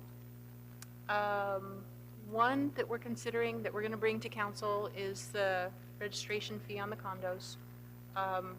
That'll help our public safety side. Look at the building permit fees. We want to refresh that study that we did. We don't need a full-on another study. We've got a lot better data right now, so it's just a little simple refresh to present to council. Developer impact fees, we just spent, the first half of the evening talking about the mobility plan, so the impact fees will be coming out of that shortly. Recreation, a simple thing that we could consider is adding the user fee back to the boat ramp. Back in 2014, council set that at $30 per household once a year. And you get to use the boat ramp free all year round for that one low fee of $30. Yes. NPEB, we're also looking at that. A very wise citizen said, why don't we consider an annual operating fee instead of a one-time 25% cost of renovation or cost of construction? So we'll be looking at that in the near future as well. So fund balance projections, if we just simply adjust the building permit fees to make that fund self-sustaining, I've got a target level. I'd like to have a minimum balance in that fund of 3 months of operating expenditures. That's a reasonable fund balance to try to get to. But that would be a 52% increase in those building permit fees, which is hard to palate, isn't it? So this is where we could be. It shows you, right now we're negative, and if we did that one change to building permit fees, it would improve the unassigned fund balance. Wouldn't drastically improve it, but it'd be in the positive at least for a year. Recommended, okay, so NPEB, we're estimating 1,500 slips in the harbor. I have about $160,000 of costs directly related to the harbor, water quality and dredging, that I'd like to get covered, so that could be up to $105 a year per slip. Short-term registers, condos, we talked about that, recreation user fees. And I'd like to bring forward the 2014 cost recovery policy that we passed for a review and an update by our council. Ad valorem at different millage rates, this is always fun. So according to the February data that I have, the median taxable property value in Destin this year is $360,000. So if you're at that median value, at our current millage rate, you would pay $582 in taxes to the city of Destin this year. If we increased it 1/10 of a mil up to 1,715, they would pay $618 or $36 more for the year. But that would raise $800,000 more for the city if we did that, which I'm pretty sure you're not going to do. And I'm not proposing it. But it's good, knowledge is power. And there we are. Here we are at the end. These are the next steps. I recommend, as I mentioned, canceling the June 24th budget workshop because I won't have any new information. And I recommend that we just come back on July 8th when I have the certified property data and hopefully the June over June CPI index. That's what I'm proposing. Just wanted to get some general consensus if that sounds good. Or do you want to rehash everything that we did this evening with more thoughts on June 24th as well? I mean, I think it sounds logical to wait until we have something more to talk about. To wait till July 8th? Anything?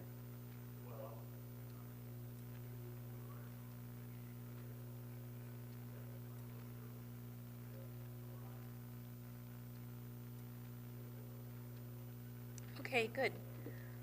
And then so next, what's owed from staff is we're going to, we are refreshing the building fee study to propose a new fee schedule to you. This evening we looked at the mobility plan projects, so we're going to keep pushing forward on that mobility plan. And then we're going to look at the mobility fees, and like Alan said, it's not intended to cover 100% of that 150 million, right? The impact fees are going to be a good percentage. Outside the mobility fees, I guess outside of the mobility plan, the fee schedule or, how we're going to create that, is there any way to have some kind of prelude of what that even looks like depending on the number, like an equation? That's out of my Yes. hands. Go Yeah, ahead. the answer is yes. Okay. We can give you some idea of how. Well, there's just some ideas, so we're not just kind of guessing numbers out of the air. I think that Correct. would at least help make it less scary.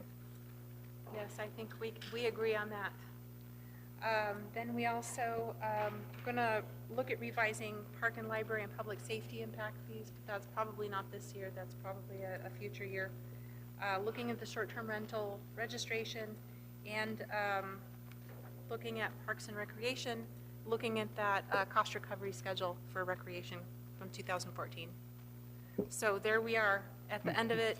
In your packet, you also have summary trends first. Mayor? Then you've got detailed trends.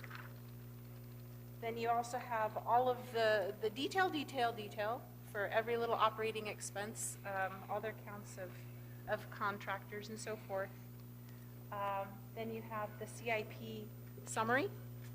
the 5-year summary plan with the summary funding sources. Then you have all the details on all of the capital projects. And after that, you have all of the details on everything renewal and replacement with the year for replacement. So you can look to see when is your street going to be repaved next. And then the very last item, as I mentioned, is the sheriff's office workshop. So that's the whole packet. Call me if you have any questions, if you need something printed out larger, if you need anything described, if you have any other comments. I'll be taking notes in preparation for the July 8th and might even make a few adjustments along the way as I feel like I'm gaining some consensus. Right. Yes, I apologize for not noticing this earlier, but the July meetings that council approved was July 8th and 22nd. So July 8th is a council workshop, council meeting. July 8th It's a city council meeting, is the city council meeting. as approved by the council last year. Because I in had December. that on my budget, on our budget calendar that we worked out as the budget workshop. And we have to adopt the millage rate on July 17th. Oh, I thought we had a council meeting July 17th. July 22nd, July 8th and 22nd. The schedule changed on me and my budget calendar then. So I'm marching to a different beat. No, this was approved back in December when we presented the resolution. Yeah, all right. Well, we will get back to you. Bottom line is, so I guess it's the July 7th, no, July 20th? July 8th and July 22nd. July 22nd, we'll have to adopt our millage rate on July 22nd.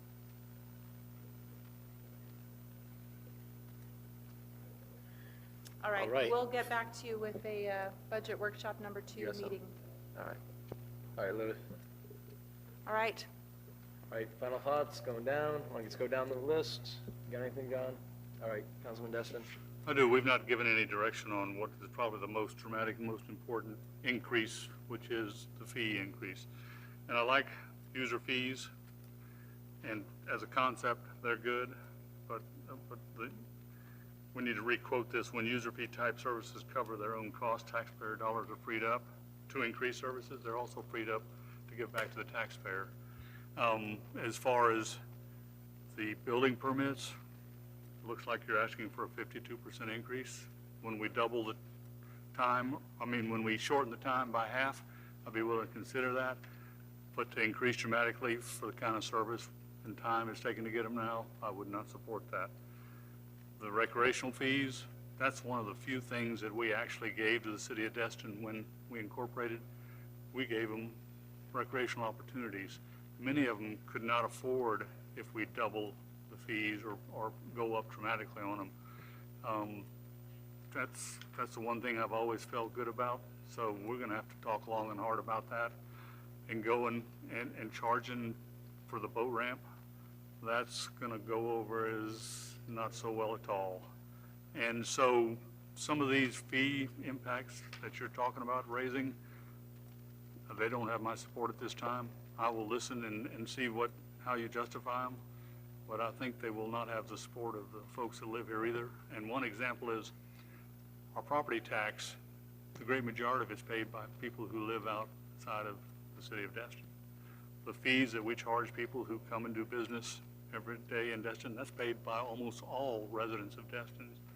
So if you're going to increase something, that's probably the least fair thing to do to the folks who live in Destin, who after all are our number one priority. So we can discuss that, but I'm a long ways from jacking those fees up really dramatically. Yeah, on that. Unless we reduce ad valorem tax by an equivalent amount, or even 50% amount. But then within, by 2028, we're just going to need to decrease our costs somewhere. Or cut down on our costs, yeah. Anyway, that's one that's going to be a little thorny, I'm afraid. Back before you start. Do we have data on what the permit fees are and the permits or timelines are at right now as far as what everything was, where we're at? Do we have a good data collection on everything? You mean currently? Maybe last year versus this year, because I know Oh, we've yeah. been working on it. Like, do we have any good data from the past couple of years to show that Correct. we're at I least think- trending I think in a the- more The positive data way? we have goes back about 5 years. Okay. Yeah, we do. Okay, I'd love to see And that. I'm Yeah. confident that Lewis is working on that, because I know he is, but we need to see some results. For sure. And then let's talk about, I think most people would be willing to double their permit fees if they could get it twice as fast. Oh, for sure. I mean, holding cost alone would offset whatever the permit fee is. So, yeah, I think there's some good neighborly things to do on that. All right, Councilman Bagby? Thanks. So to me, one of the most important numbers that you didn't discuss is on page 1 of the first tab, okay? And that's the debt service. 2022, the debt service per year, $2,678,000. 2023, $3,346,000. The budgeted this year, $3,364,000. And in the budget coming up, $5,290,000. And next year is projected to be $5,289,000. So when we say we have to balance stuff, we do. And this is going to be a little tighter year. And I think, y'all have gotten that sense. Hopefully, y'all have done a lot of hard work here. On the cost recovery things that Mr. Destin was talking, I've always been in favor, not always, mostly been in favor of higher impact fees, because people are going to make their money, the developer is going to make their money. It shouldn't be onerous, and it shouldn't, stop. And particularly if we can get efficiency in our development order processing and things like that, I would be willing to see an increase in the building permits.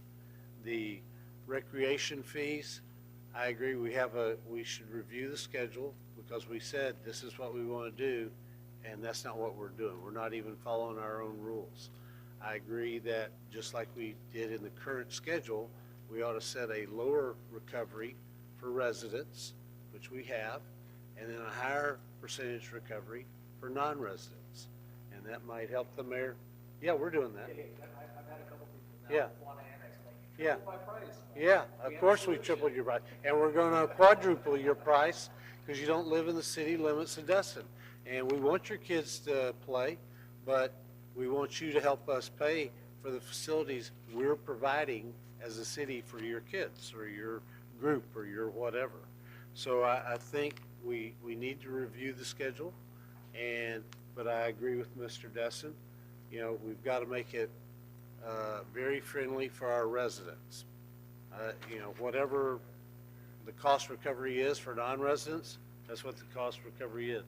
I agree with the short-term rental on the condos that are short-term rentals. I agree with,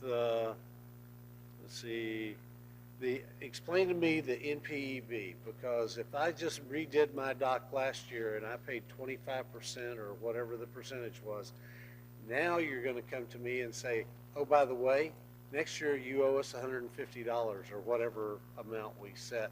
And I'm thinking, what is the transition plan if, do we prorate it if, how old your dock is or whatever, or do we just say, well, new rules, $150? Yeah, well, the discussion that I've had so far with some committees is exactly what you just said, right?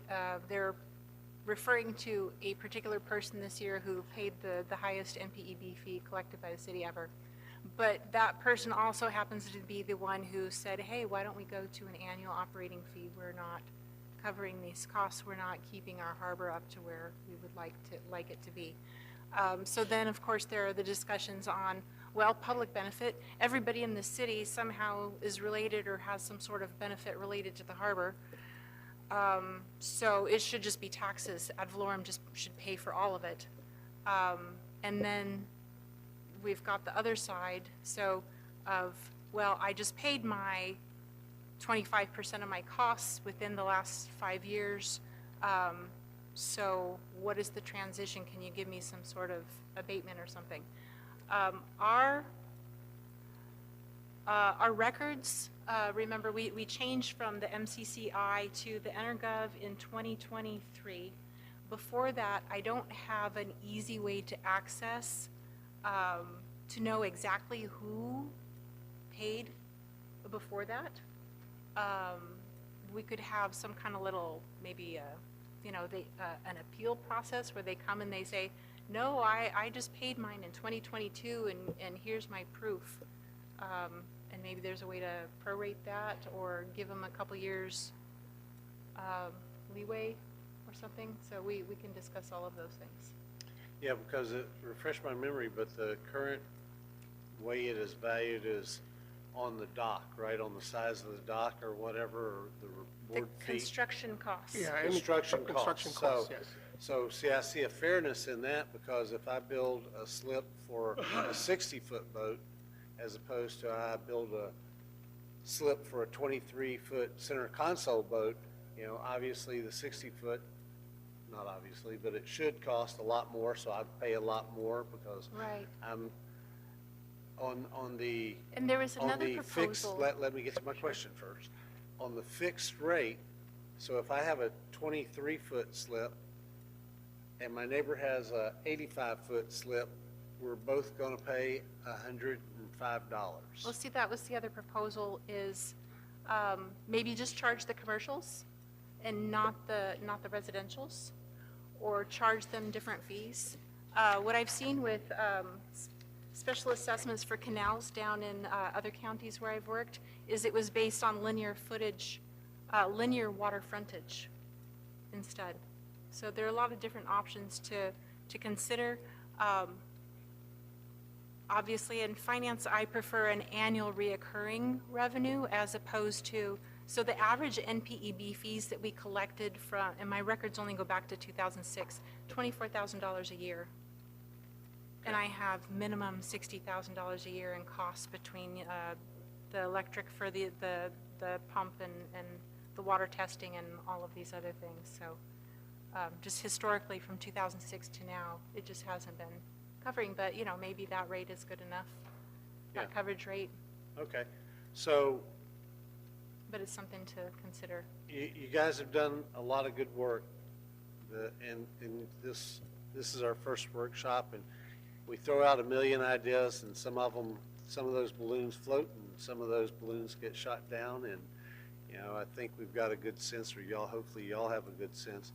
But what we need for the second workshop is more specificity in your proposals, okay? Because it was mentioned up here several times, and we even got into the number crunching where, okay, you want a boom lift? All right, we use a boom lift, 29 weeks, 3 months, whatever we use it for, and it costs us this plus tax to rent the boom lift, and, the average lifespan is probably 7 or 8 years if we maintain it, and there's a cost to maintain it. Or we can rent it from Lowe's or Home Depot or whatever, and for 29 weeks, it's going to cost us this, and this is what we use it for. We use it to trim palm trees, we use it to put up Christmas decorations, we use it to replace light bulbs and the lights that we're responsible for, and all this stuff, so that we have a sheet that says, okay, it's going to cost us this to buy, it's going to cost us this to rent. Now, we know the rental cost is going to go up. I would figure a 5% inflation right now, just to worst case it.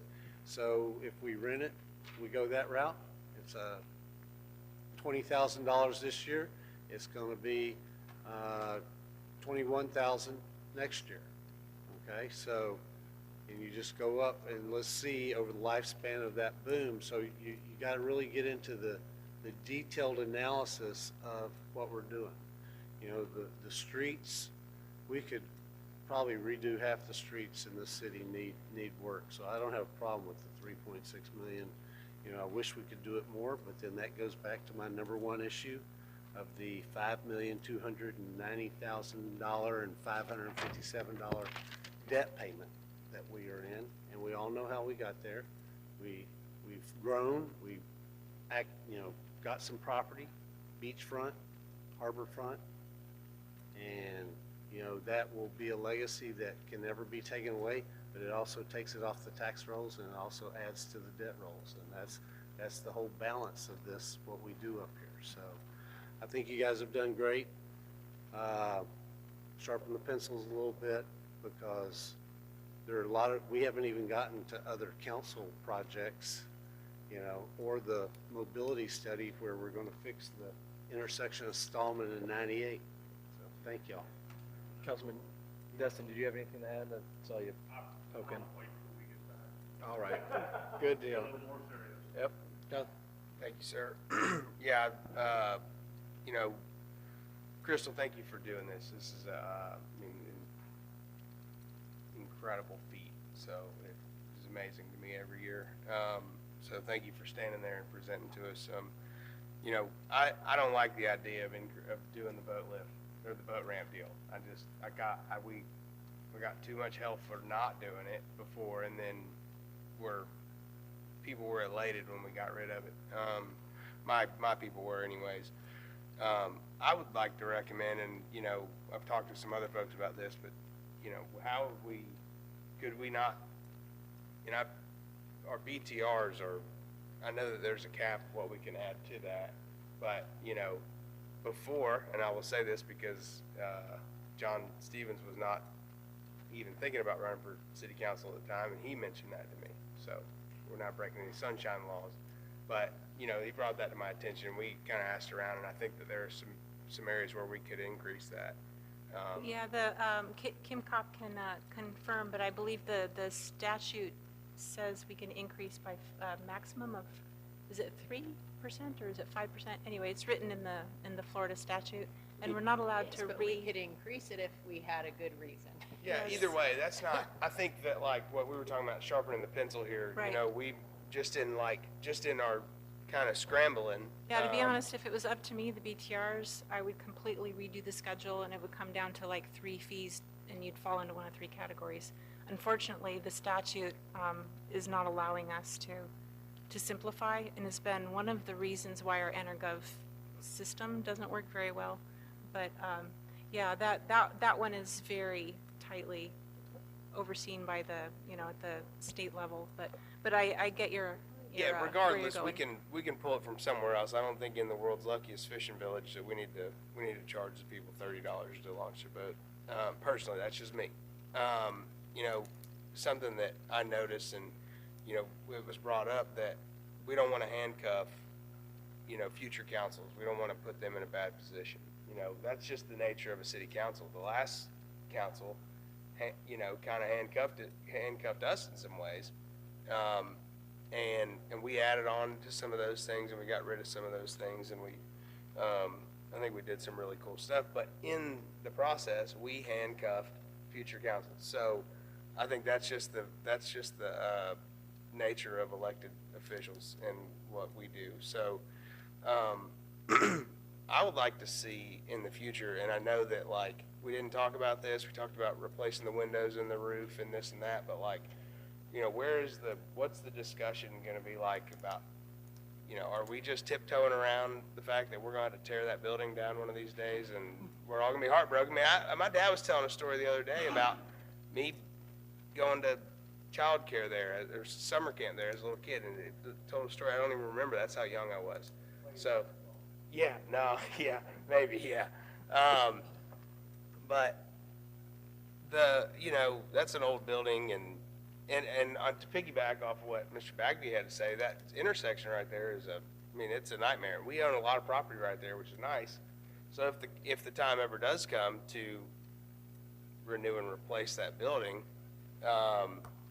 we could utilize a small portion of that ground to, divert traffic and do some other things there. So I don't think we'll be able to do it with the financial situation that we're in currently, but I would like to see in the future, replace that building. Yeah, thank you. That's very helpful. There have been a lot of the same thoughts. Why throw money into a building that, let's see how these charrettes go with SRS, and our vision of the city might not need that, purpose in that location in the future, right? However, There was also a thought, well, maybe it will continue, or it's going to be at least 5 years before, even once we get this vision, it may take, 5 years or so till we have a different place to host our children for their summer camps and things. So that's where that was. But yeah, you're on the same, we're all on the same track and thought. Well, look, that place is as sentimental to me as it is to anybody, and the stuff that I got to be a part of there with fish fries and summer camps and leagues and this and that, and, but every now and then, you gotta, well, I don't know. I'm anxious to see what happens. But I love this, and I think that we should, I think that there are a lot of things where we can sharpen the pencil, and we can find that money from the boat ramp, but not from the people launching their boats. All right. Councilman Schmidt. Sure. I don't think we're tiptoeing around that, because I think it's this SRS stuff that's coming. Right. I agree with you. But I think we are going to hit that head on probably soon, because that decision will have to be made. But I will say, from current personal experiences, I feel completely safe being inside that gym and sending my kids there, playing in all the recreation leagues. I'm sending them to multiple weeks of camps there this summer. I got kids there. So, I'm not to the safety concern level yet, personally, in my own experience. Thank you, though, Crystal, and all the staff members for all of this. And I truly think this was, and all the council as well, because I think this was a very good budget workshop, how we went through this all. On the fee side of things, just a quick few comments on that. The fee's got to be increased. 52%, maybe not, sure, but I will say I go to a lot of stores and restaurants, and I eat the same fried shrimp and the same fish sandwich today that I did 5 years ago. It's not the same price, and there's a reason why things increase cost. I think the ingredients might have stayed the same, I don't know, but I think there's things in our city that we have to keep things like that in mind, that maybe not 52%, but we can change some stuff. Going to the park fees and rec fees. I know how much it costs to register for those things. I have 3 kids. To play football, it's $120 in Destin. Go down to South Walton, it's $250.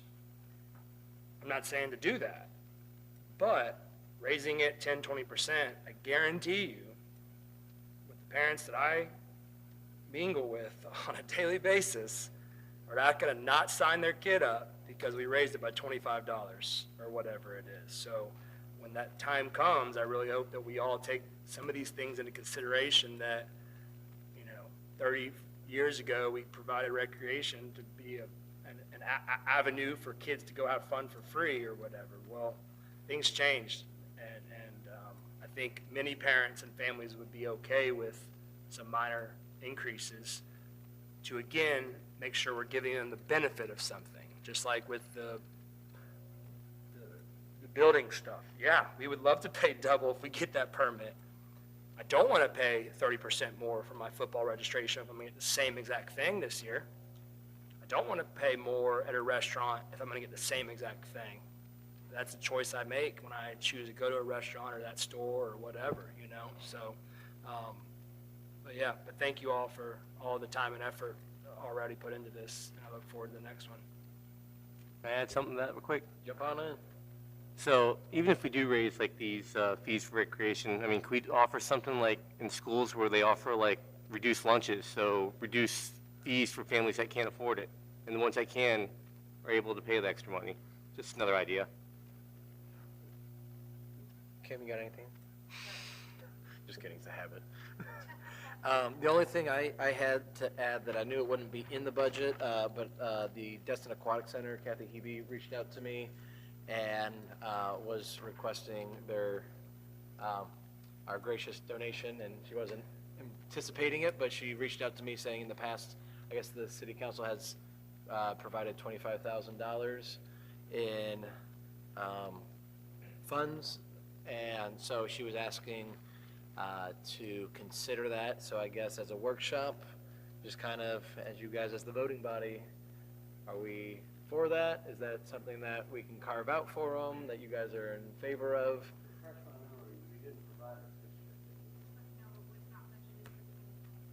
Yeah. And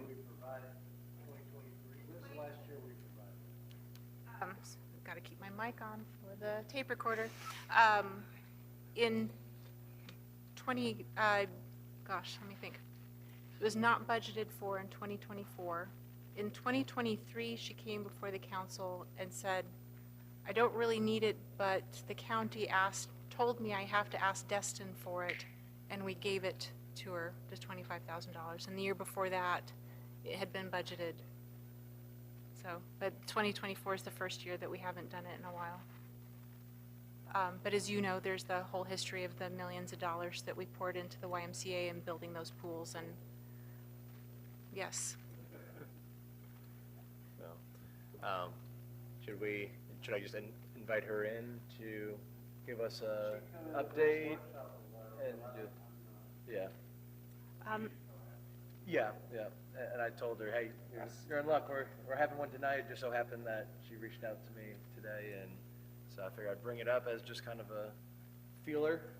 But I always would just invite her into a council meeting to present on the who, what, where, why. And along those same lines, just food for all of our thought is what happens if the high school annexes into the city and the future requests that might come. And don't forget, it's a tax exempt property.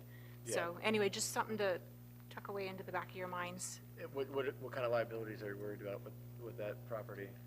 Or is there, I mean, if it's a long thing, we can. Well, there's, the expense of maintaining around it, but, just reminding everyone that's a tax exempt property. And as a high school within Destin city limits, you just know that they're going to come requesting a lot more partnerships, uses of our facilities and so forth. So it's just something to think about for the future. Okay. And, just reminds me a bit of the aquatic center. All right. Yeah. Nothing else? Nothing for the good of the order. It is way past. My bad. Vegas won by a landslide. Call this meeting adjourned. Workshop.